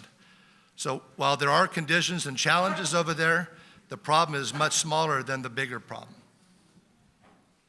So the next question I have online, and we'll keep the microphones going around the room as well, is so kind of two parts. So if I flood irrigate with surface water, am I allowed to get recharge credits for that? Yeah, so if the surface supply is not ET'd or evaporate off the property, we'll notice that they've applied 100 acre feet as an example. I think this earlier question we had over here, and we'll recognize that as an assigned inflow. I got a question on, because you're not going to have the our ET data available till February, well, once that data is ready or viewable or published to us, that's going to go clear back to October 1, and we're going to have a record by then of what we got left to grow our crop from February on. Is that right? Correct. All right, just wanted to. Okay, Again, if you think about this, is probably one of the driest years we've had, and we're still allocating almost what you used last year. So you're going to have to kick rocks as a landowner. You have to go to the Dominigonis of the world and say, look, you're not using your water, let me get it from you. And the reason we applied it, we allocated it this way, personally, if you took it to a court and a judge, the judge would have said something much different than what we're saying. If you want to go to the court, do that approach. But right now, all we can do as regulators, we don't own the water. We just tell you what you can use or how we can allocate it. Yes, sir. So there's a question. I know someone's got a microphone in the back. If you've got a microphone in your hand, please stand up. Who do we talk to about getting picked? I didn't hear the question. How do we get picked? How do you get what? Picked, the fruit picked. We got to talk to somebody about getting the fruit picked. Yeah, I'm sorry, yeah. All right, so we've got another question. Matt, there's a gentleman in the back there. You got it right here? Here in the jacket, and then we'll get to Brian. Oh, okay. I have a question on looking forward. As this goes up and reported back to the state, and then will ultimately come back down this way, is there any coordinated effort that you guys are doing across the GSAs? It's very fragmented, and you can see the disconnect across the board. I think it makes sense to think about how can this collective, the basin, get more coordinated and united on a go forward. Yeah, and I don't know what the basis is for your fragmentation discussion, but the GSA, at least the mid-Kaweah is moving towards a cap. Greater Kaweah is studying it, and we've asked them to move quicker. We sent them a letter yesterday with the mid-Kaweah asking them to do something different. They're coming out with some thoughts pretty soon. The letter's going out by the end of the week. Right, and 2 years down time, when Sacramento sends something back down this way, are they going to respect the nuances and the individuality of each area? And that's what I'm saying. This collective, across those 3 GSAs, does it make sense to start to get a little bit more aligned? Well, and I'm with you. And the biggest challenge we had early on was our minimum thresholds. If we were as deep as theirs, we'd be in big trouble on this east side. So we petitioned them in the coordination process to do something different. They didn't move their water minimum thresholds up. They left them where they're at, and they're talking about a lighter glide path. But again, I can't change what they're doing unless the state's willing to. And I think when we get the plans back in February or January, we'll probably see some of those questions being addressed by the state. So, Michael, question. So, is East Kaweah judged by the state individually, or is the state judging the basin as a whole? Whole basin. Whole basin. Okay. What are the penalties for overpumping the 1.65? So far, there's nothing penalty-wise or fee-wise from East Kaweah. Again, December 3rd, they'll have a discussion about that, and we'll find out at that time what their plan is on that. Yeah, one right here and then one right here. Mike, I might be behind the curve a little bit here on this, so it might be a little bit repetitious, but we come from the standpoint as we're cattle guys up in the foothills here, and you guys are assessing us. We've never farmed that ground. We have no pipelines. We've never pulled an inch of water out of that ground, yet we're lumped in and we're paying what the farmers are paying, okay, for your assessments. So what I'm getting at is, from what I understand from the deals here, and correct me if I'm right or wrong or whatever, you're going to continue to assess us for those acres that I guess is potentially farmable. Yeah. Okay? And we're going to pay that. And we got 5 years or every year to sell that water that you allot us per acre to somebody out here. So if anybody wants some water, come talk to us. But we've never pulled a dime out of that. And so I'm just saying, if we don't sell it every year, then in 5 years we lose that. The oldest allotment. molecule goes away. Does our bills go away? If you got a deal moving the water, it doesn't go away. No, but I'm saying if we don't move the water and you guys take our allotment away, does our bills go away from paying you guys every year? Or is our allotment still stand for that ground? My guess is the 85 is never going to go away. Okay, I figured that. So we just need to move our water and sell it to people. Yeah. So right now, the water that's in the basin, that's what's in the basin. And people are saying, well, that's water that's reserved for wet years. Well, there are people, and I identified LSID landowner as an example, who's got a 50-foot to 180-foot, 200-foot basin, and their water's moving out here to the west. They're not getting their supply. On a wet year, they need that. On dry year, they need that supply. So we're limiting that to 5 years, and that's a judicial act, not something we would do. Okay, that answers what I need to know. All right, we've got a gentleman in the back here. Yeah, right back here. I'm sorry, sir. And the plaid shirt, we'll get you up next. Yeah, I just want to know, I kind of want to get some answers about the process of restricting us now when the state judges says a sub-basin, and yet we're restricted and other people in the sub-basin are not. That doesn't seem fair to me, or I'm sure many in this room. I don't really understand how you got there when the sub-basin itself, or the whole basin itself, is judged together. Then why are we being punished while others are not? Yeah, and so again, I showed to you what the engineers provided for us as to what water is available, and that's our condition. We're different than the greater Kaweah. We don't have as deep of a basin as they have. We have a much smaller basin. So if I have a glass of water, and I say you got this whole glass of water for the entire day, and you suck it down in one shot, you're out of water. No matter what you do, you're out of water. So we're at that position right now. We're out of water. I'm sorry? Yeah, and again, we've allocated 100% of the water that's going to recharge it. Every year, you're going to take the water out of the ground that's recharging it.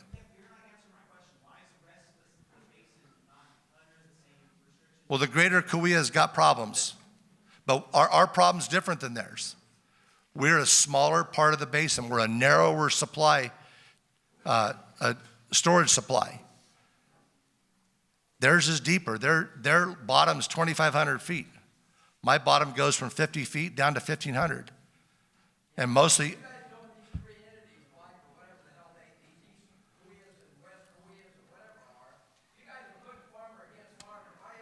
hey, Donnie, I'm doing nothing. I'm telling you what the problem is. You got four flat tires in your car. You can bitch about it all you want. You got 4 flat tires.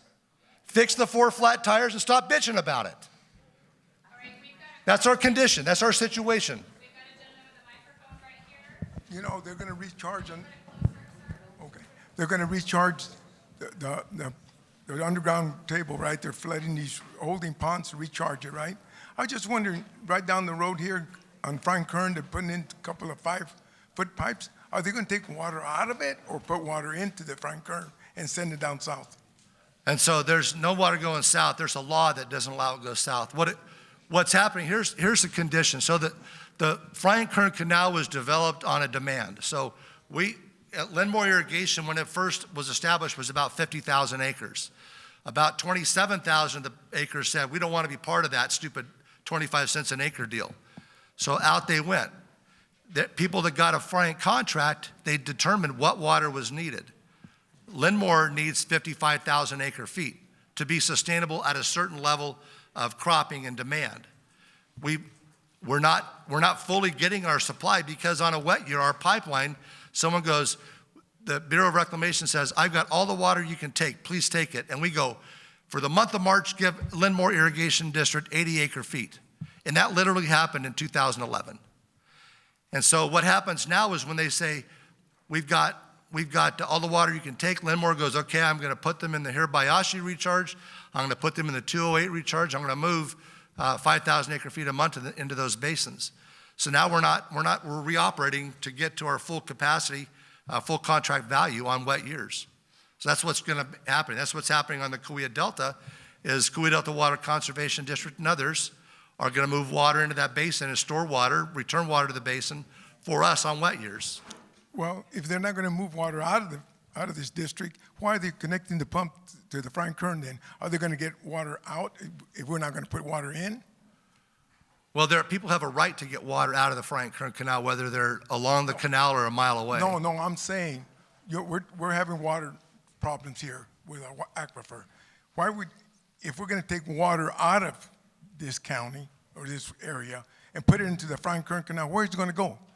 Why did they build put those well, if they're pumping water into the canal. No, I'm not saying they are. I'm saying, why have they connected over there, right down the road here, 5-foot pipes to the Frank Kern Canal?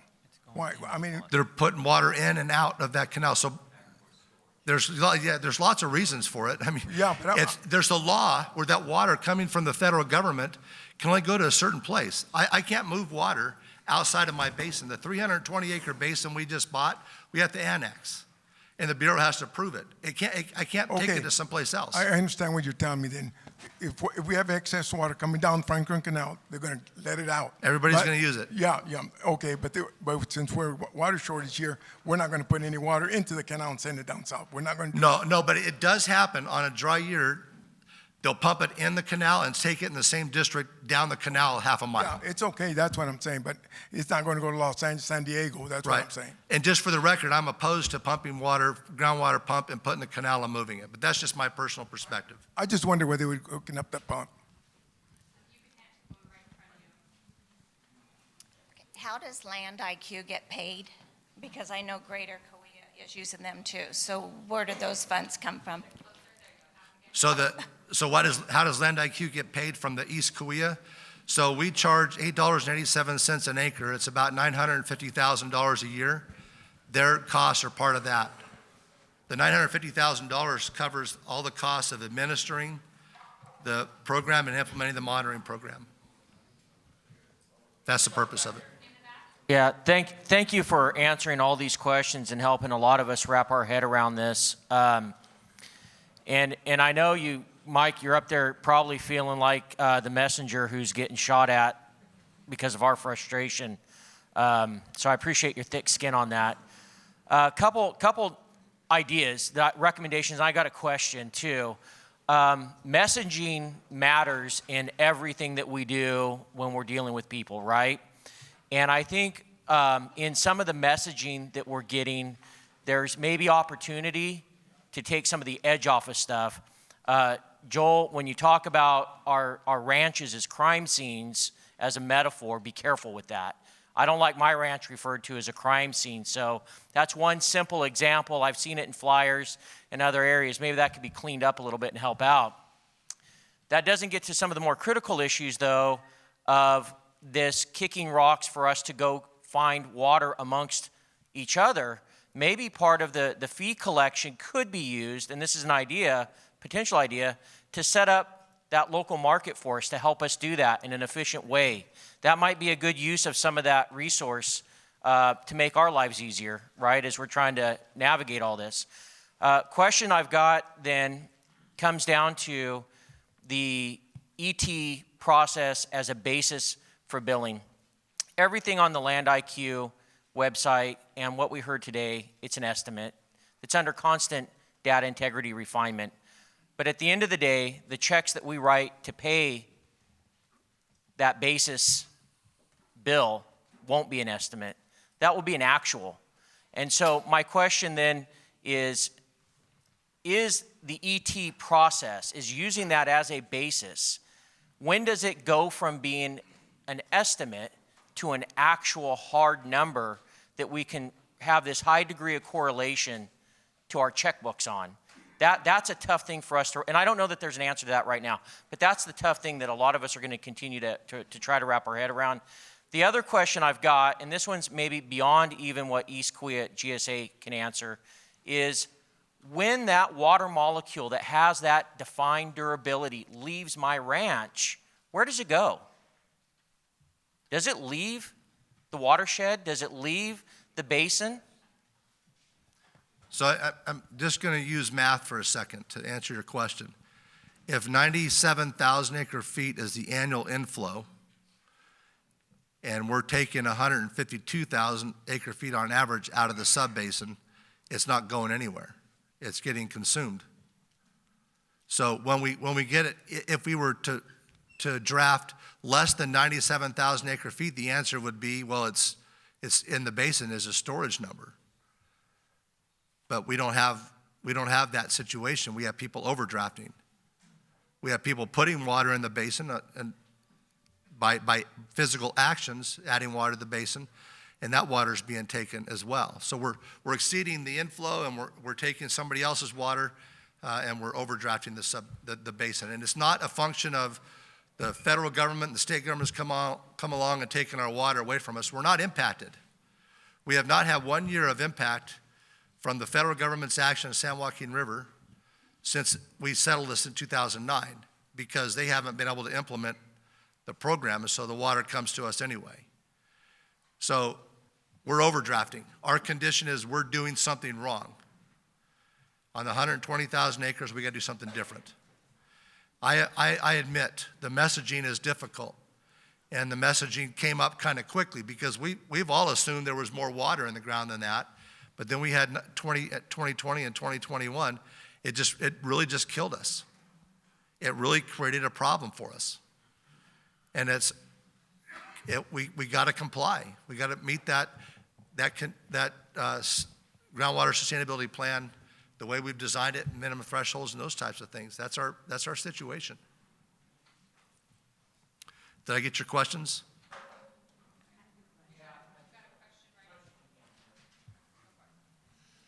If we have these people in this room, example, cattle people and others, that want to get rid of their water, I've heard talk of a water marketing, some kind of strategies.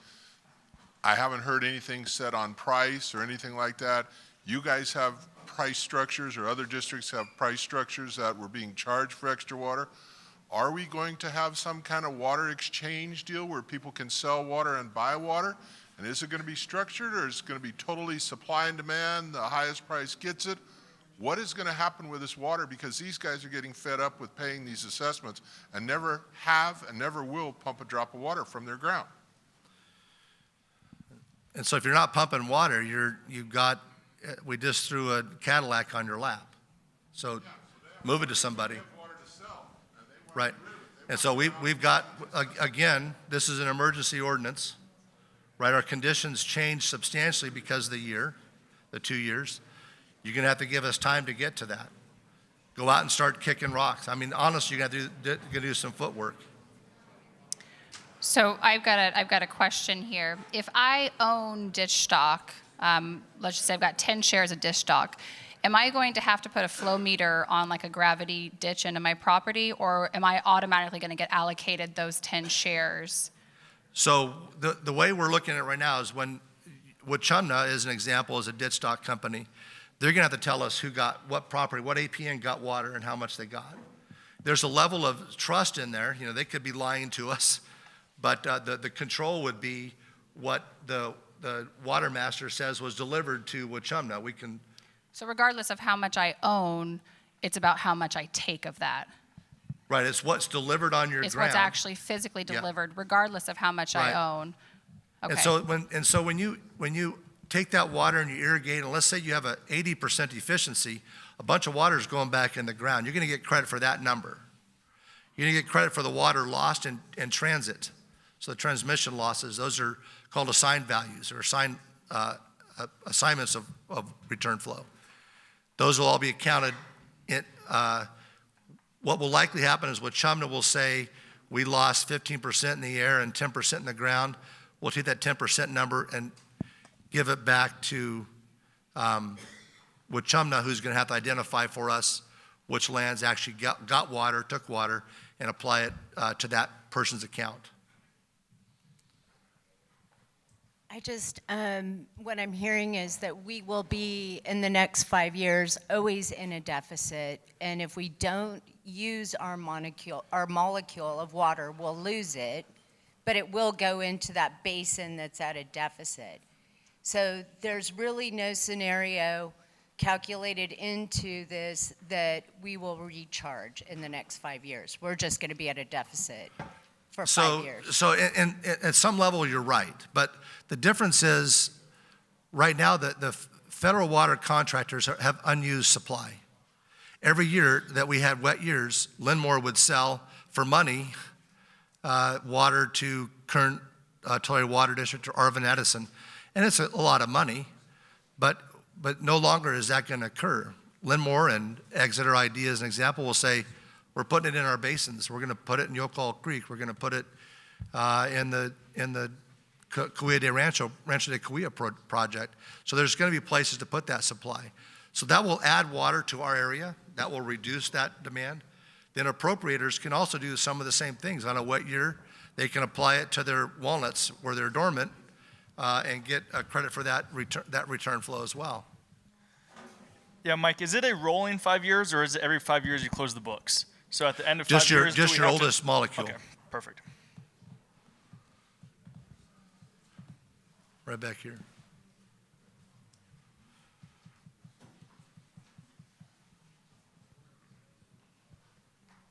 Mike, I've got a suggestion that we could use some of this money proactively by determining how much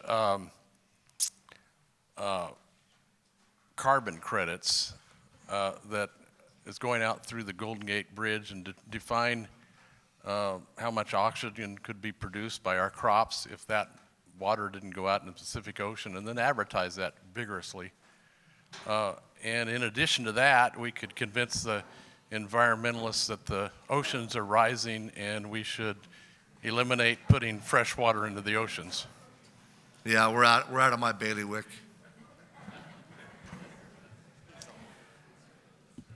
So a couple questions online. We have, is there going to be a system in place for users to obtain recharge credits with surface water allocations during wet seasons? I'm sorry. Okay. Is there going to be a system in place for users to obtain recharge credits with surface water allocations during wet seasons?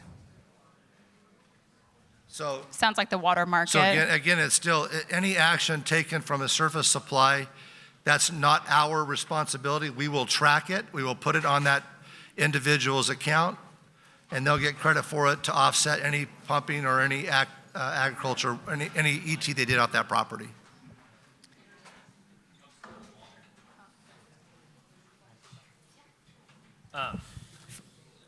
Is that working? This is working. All right. So for anybody that doesn't know, my name's Zach Steller. I'm a farmer, and I farm in several GSAs, a lot of ground in both East and Greater.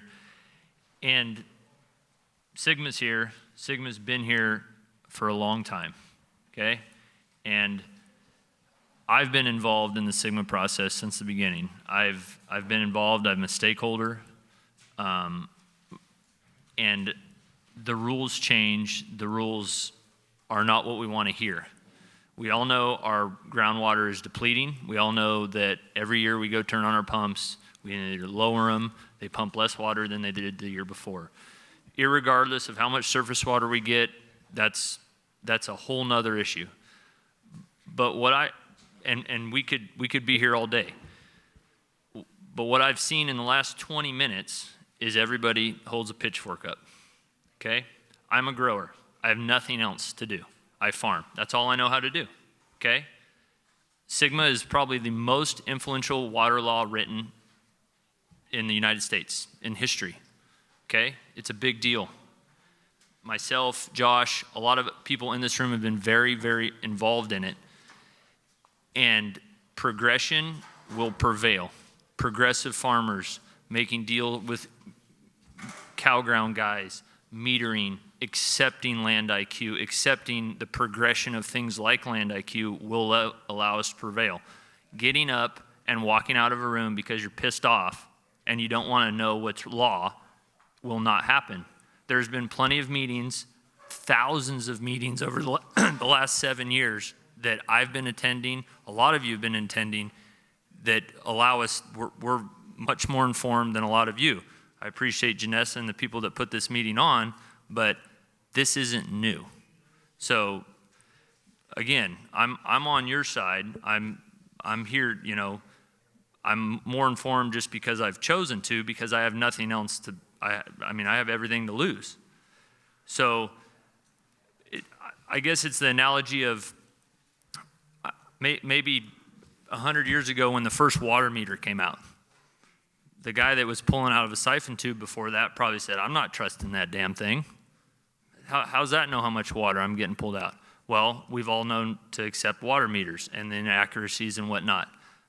Is Land IQ perfect? Is ET perfect? No, but I can tell you for the meetings that I go to on a monthly, bi-monthly basis, it's gotten a lot better in the last 3 years, and it's going to get a lot better over the next 20 years.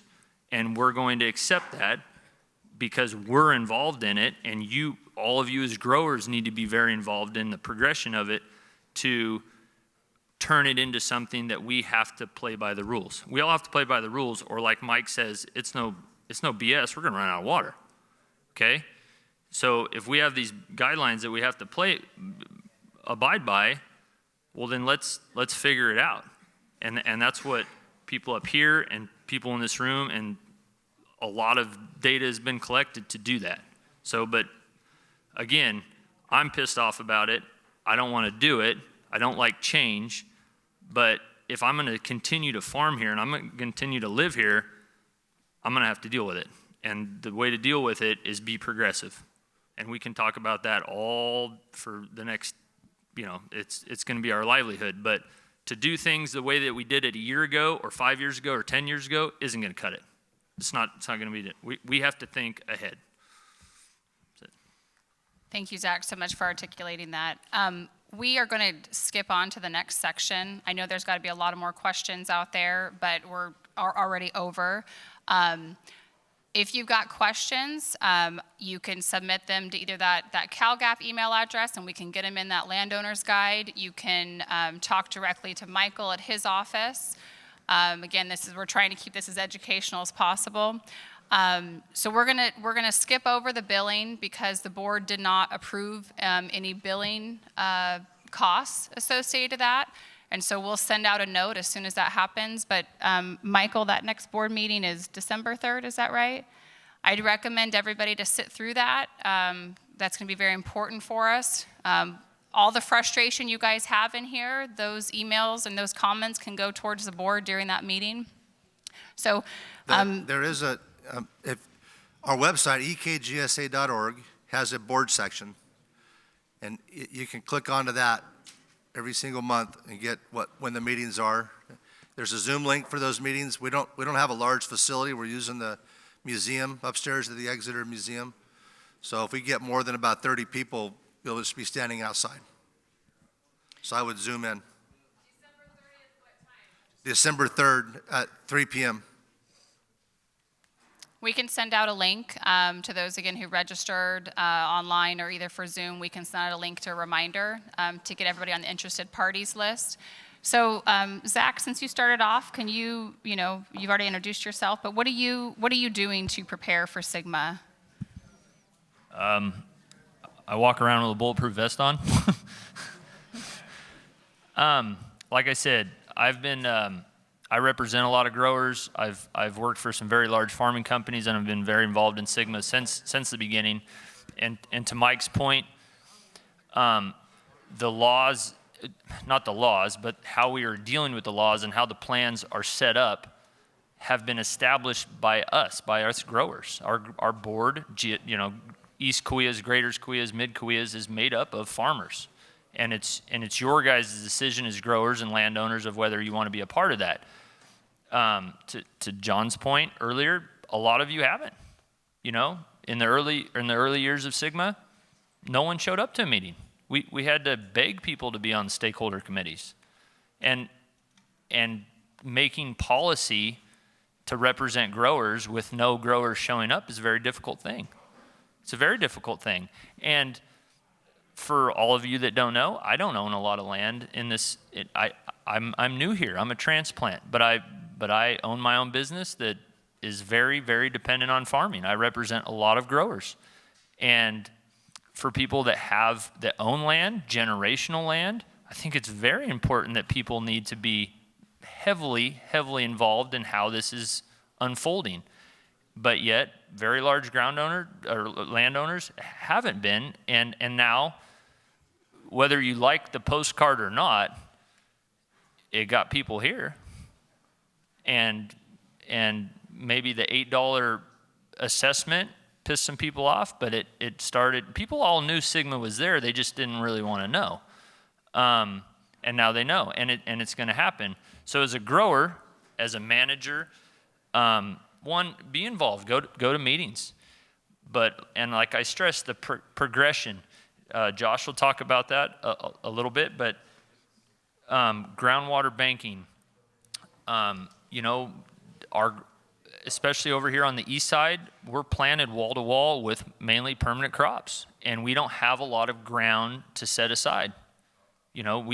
So I think going forward, growers are going to have to look at what a very analytical feasibility study of what makes money and what makes a lot of money and what I can take out and how can I use what I take out to either fallow or access surface water where available to bank and use as credits for the dry years.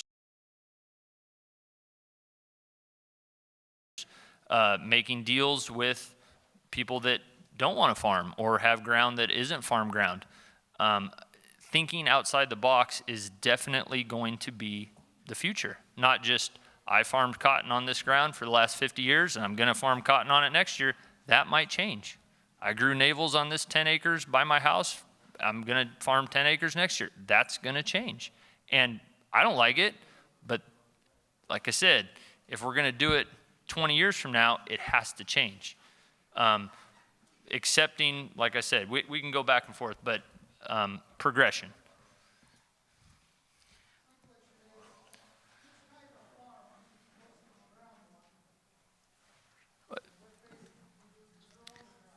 Say 25% of our land. What's that? Say 25% of these. 25% of the GSA? Well, I'm sorry, what was your question, sir? Can we get him a microphone?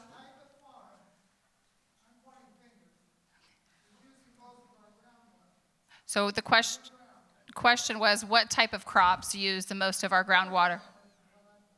Uh-oh. Oh. Uh-oh. Okay.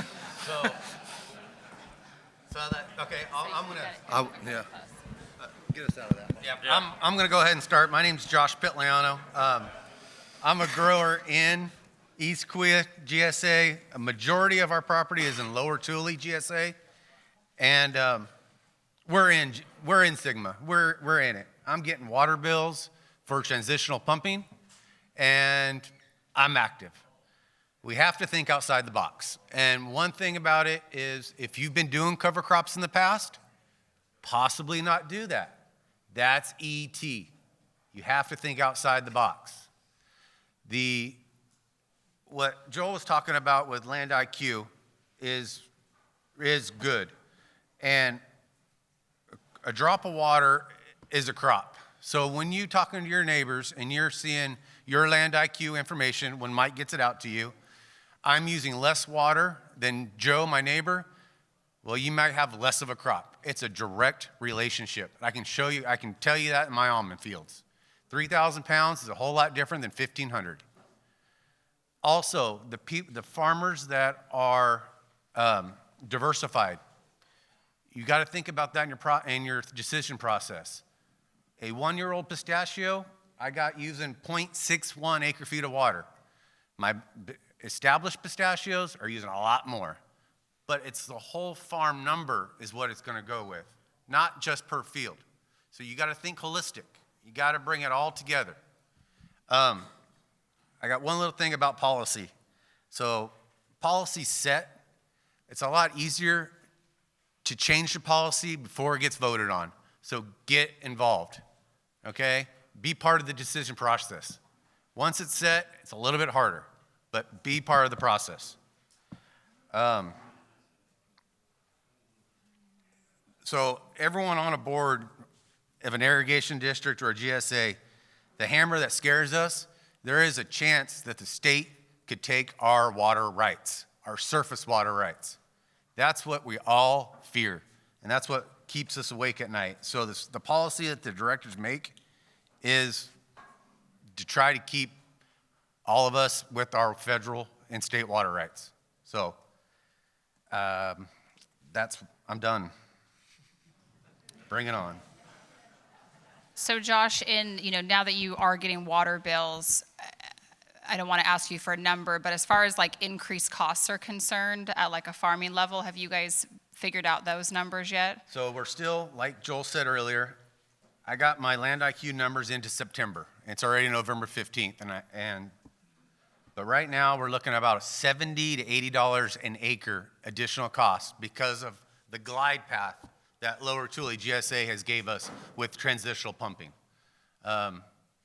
That's just part of the policy that Mike and the board will set in East Kaweah here soon. So, but right, $70 to $80 an acre in additional costs. And keep in mind, keep in mind that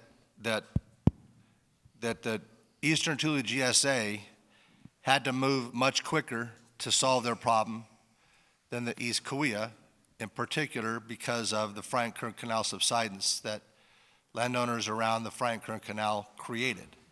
We're not having that condition in the East Kaweah. I'm not saying it's not going to happen, but it's less likely because we have more clay and more elastic soils. It also is a problem because it slows water going through. But the point is that our situation isn't the same as Eastern Tule. So when you want to draw a comparison, you just can't. I take that personal because I'm not part of Eastern Tule, Lower Tule. Careful. I understand. So, yes. Questions? Hey, Josh, I got a question.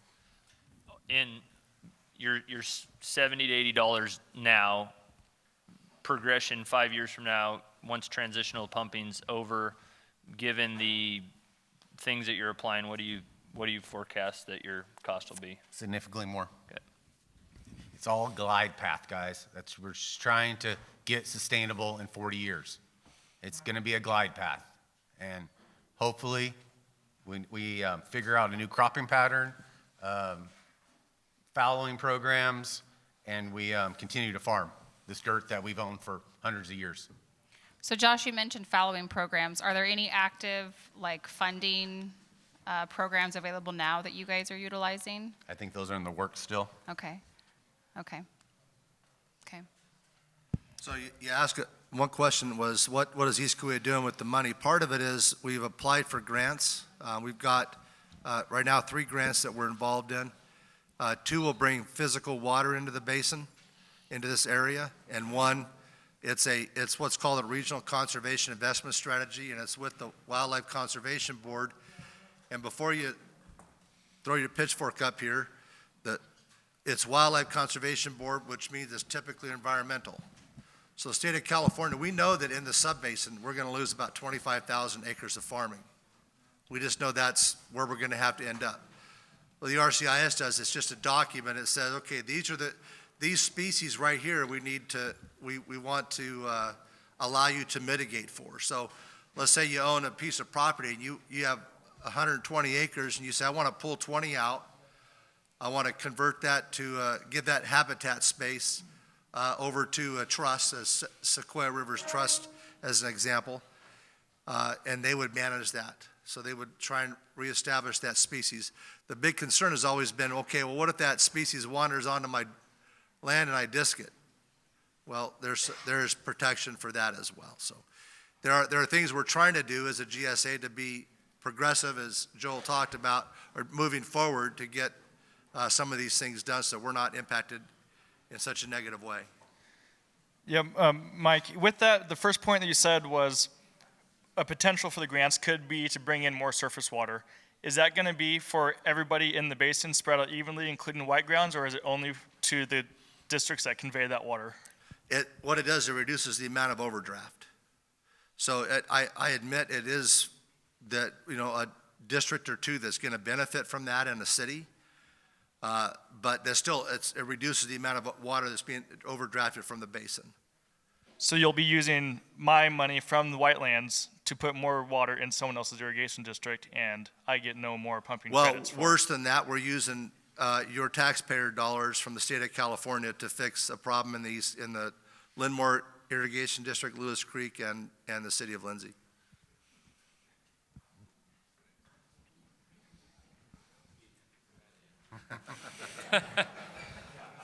So we've got a question back there in the back.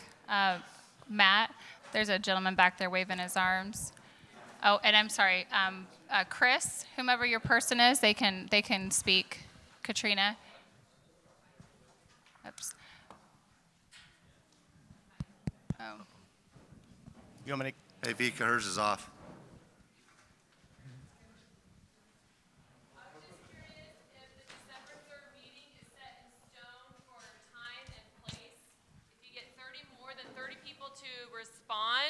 Will you move to a different venue to accommodate this size of group? And also, is that meeting for discussion for farmers, or is that something that is closed session? You guys will vote on that day for pricing. What is the structure of that meeting? Yeah, so we are looking for a different venue, but right now your access can be on Zoom. Our board members are all at the meeting. So right now we haven't found a place yet. I mean, Mr. McCarty almost got us a spot, but it's not any bigger than what we already have. So we're looking at probably getting a bigger venue, so more folks can physically attend. I couldn't say whether it would or wouldn't. The Technical Advisory Committee had recommendations, but then there are so many problems with their recommendations. One of the problems is, so I think someone even highlighted this earlier, so I don't know what I'm paying for my October 1 through November 30th number. How are you gonna go back and bill me for that? There's challenges with that. So the board has to kind of hear all this. And maybe the board goes, we're not gonna charge anything for year one, but next year when you go over, maybe the only thing they charge on is if you exceed the 1.65. Maybe they charge you some $500 an acre foot or something. You know, I don't know exactly where they're headed. You know, my thinking is the board's got to think about what we have to do as staff for them as well, because we can't create we're not mad magicians. So when they make these policies, we got to implement them. And so my hope, and with the board, is they'll be sensitive to that. And also, they are all farmers, so they know the condition as well. So the water transfers are only within the basin, and there's no. I'm sorry.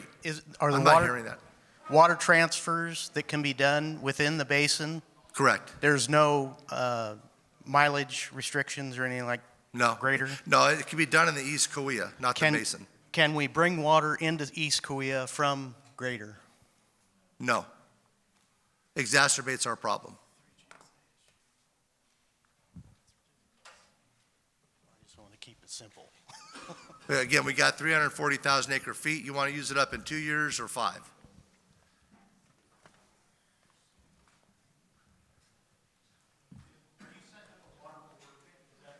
Yeah, that's in the works a little bit. I know that Kaweah is on that. They're working on that right now.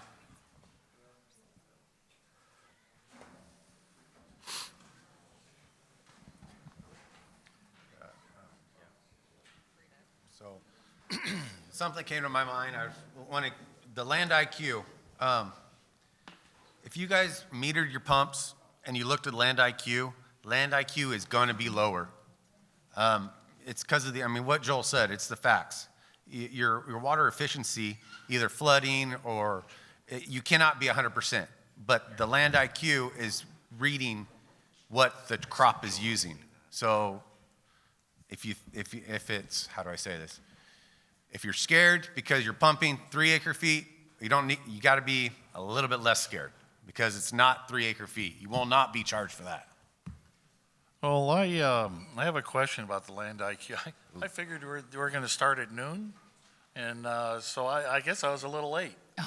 But with the Land IQ, now I understand it's a satellite imaging kind of situation, and is that correct?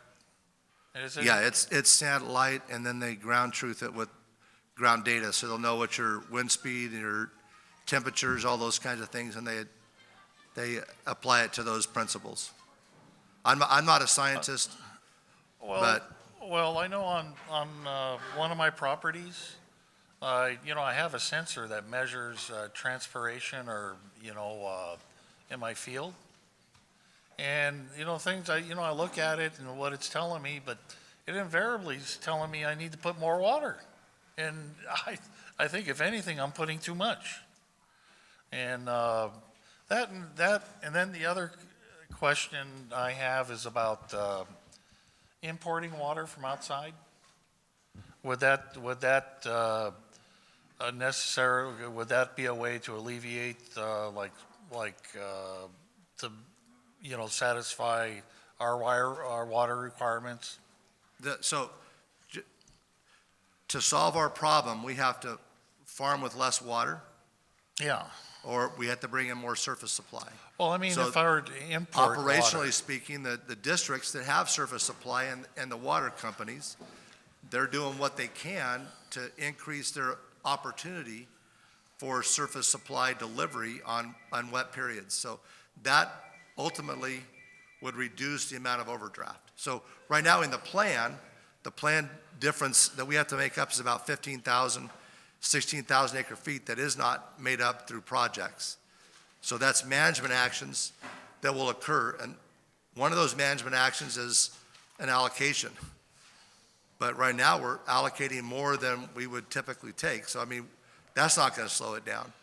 So other management actions would be to repurpose land away from farming, reduce that footprint, find efficiencies in our farming practices, reduce the amount of evapotranspiration. Those are the kinds of things that are management actions that the GSA will work on. So I've got a question for Josh and Zach. You know, we haven't spoken at all about like water conservation on your farm, right? Like we haven't said anything about, you know, efficiencies and how you apply your water. Are you guys, or have you implemented, or are you implementing any ground saving technology or practices on farm, or have already done in the past? Yeah, so the biggest, easiest one for me with the permanent crops and the pistachios and almonds, except for going with the Band-Aid herbicide application, we're doing solid now. We're trying to reduce the ET in that orchard to just grow the crops.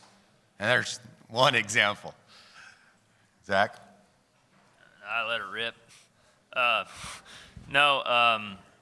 Definitely with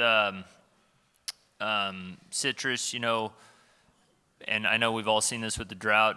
We've gone a lot to drip. We do have companies monitoring our irrigation moisture. We try to only apply mainly for quality, but to save water. But we try to only give the trees what we think they need. We don't want to over irrigate. And I think just more of that. You know, there's some things that you have to turn the water on for, but definitely we can be better. I think irrigation uniformity, irrigation systems being a little more efficient is going to be something coming up in the future, you know, because we all know we have systems in certain blocks on hillsides and whatnot that this gets too much water and that gets more water. So we're just going to have to work at developing to just apply as efficient as possible. But that's just going to take time. Any other questions from the audience? Oh, yes, sir. Matt, right here, Matt, in front. He'll get you the microphone.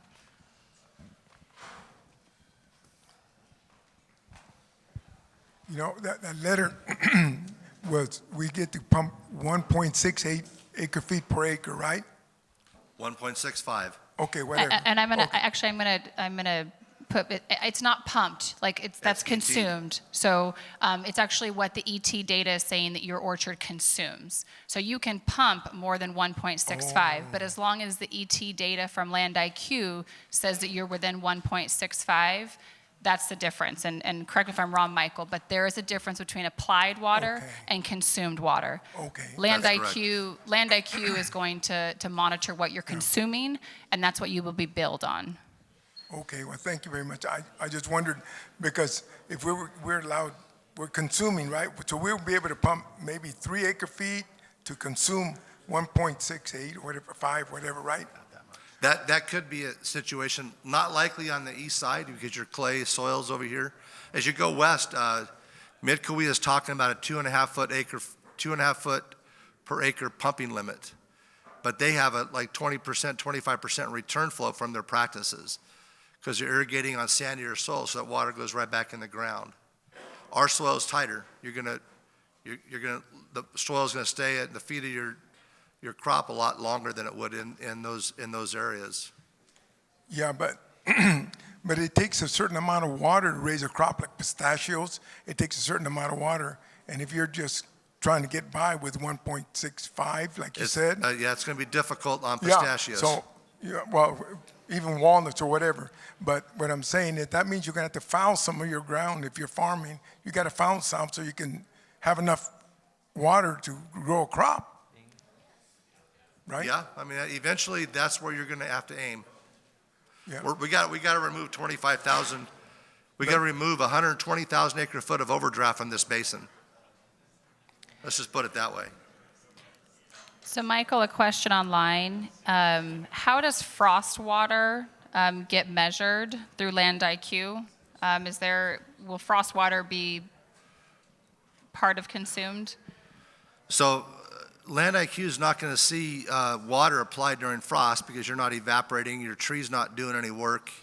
That water is going to be returned to the ground. I mean, it's a pumping hit, meaning you remove that water and it's going to take 50 years for it to get back down into usable space. But you're likely not, unless it all of a sudden heats up and you see that water evaporate. But your trees aren't working, or not that hard anyway.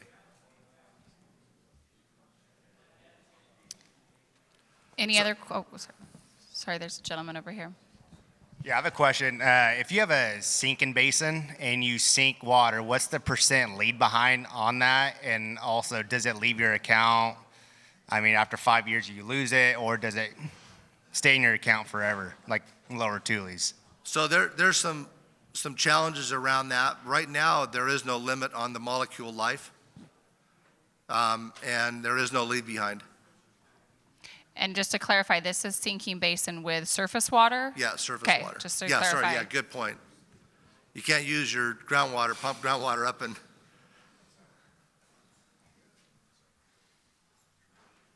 Okay, another question in the back, Chris. Okay, for lack of a better word, we're kind of in the middle of a real bad dry year, a shitstorm, so to speak. What happens when we have some good snowpack and rain years? What's proactive things are you guys thinking about? So this is a perfect example of what the appropriators and what the CVP contractors do, and what Linmore or Exeter and Ivanhoe, those three districts have what's called Class 2 supply, and then all the federal contractors have access to 215 supply. So there's water that is going to exceed the dam capacity, and they want to remove it. So historically, us pipeline districts didn't have a place to put it, because there's no farmer out there who's going, yeah, give me water in the middle of a wet season. You're getting all you got, you know. So now we're saying, oh no, we got to do something different. No longer are we selling this water. We're gonna drop it in a basin. And so those numbers are right around 15,000 acre feet. When we get all these projects built, that number will lower our 30,000 acre foot deficit to 15,000, our average deficit from 30,000 to 15,000. The other 15,000 has to be made up through management actions. Yeah, and I think to that point, especially here on the east side where, like I mentioned, you know, we're planting wall to wall with trees, that's going to look like, you know, 10, 20 years from now, hey, if I have 40 acres, maybe I have 2 acres carved out where I have a basin, and, you know, 2 out of 10 years I put water in it, but it's there. And if we do get that 215 or Class 2 water, and, you know, like we saw a couple years ago where they ran that all the way into June or July, you're going to try to shove as much in that ground, whether that benefits, you know, but that's going to, you can sell that, you know, hey, I filled up my tank and I'm good for 5 years, and you're going to sell that, or it just benefits the basin in general. And that, all those rules are still to be defined, but that's the outside the box thinking that is going to have to happen. It's just going to cost more to farm. All right, well, thank you guys. I hope this was an informational seminar for you, and we'll send notes out afterwards.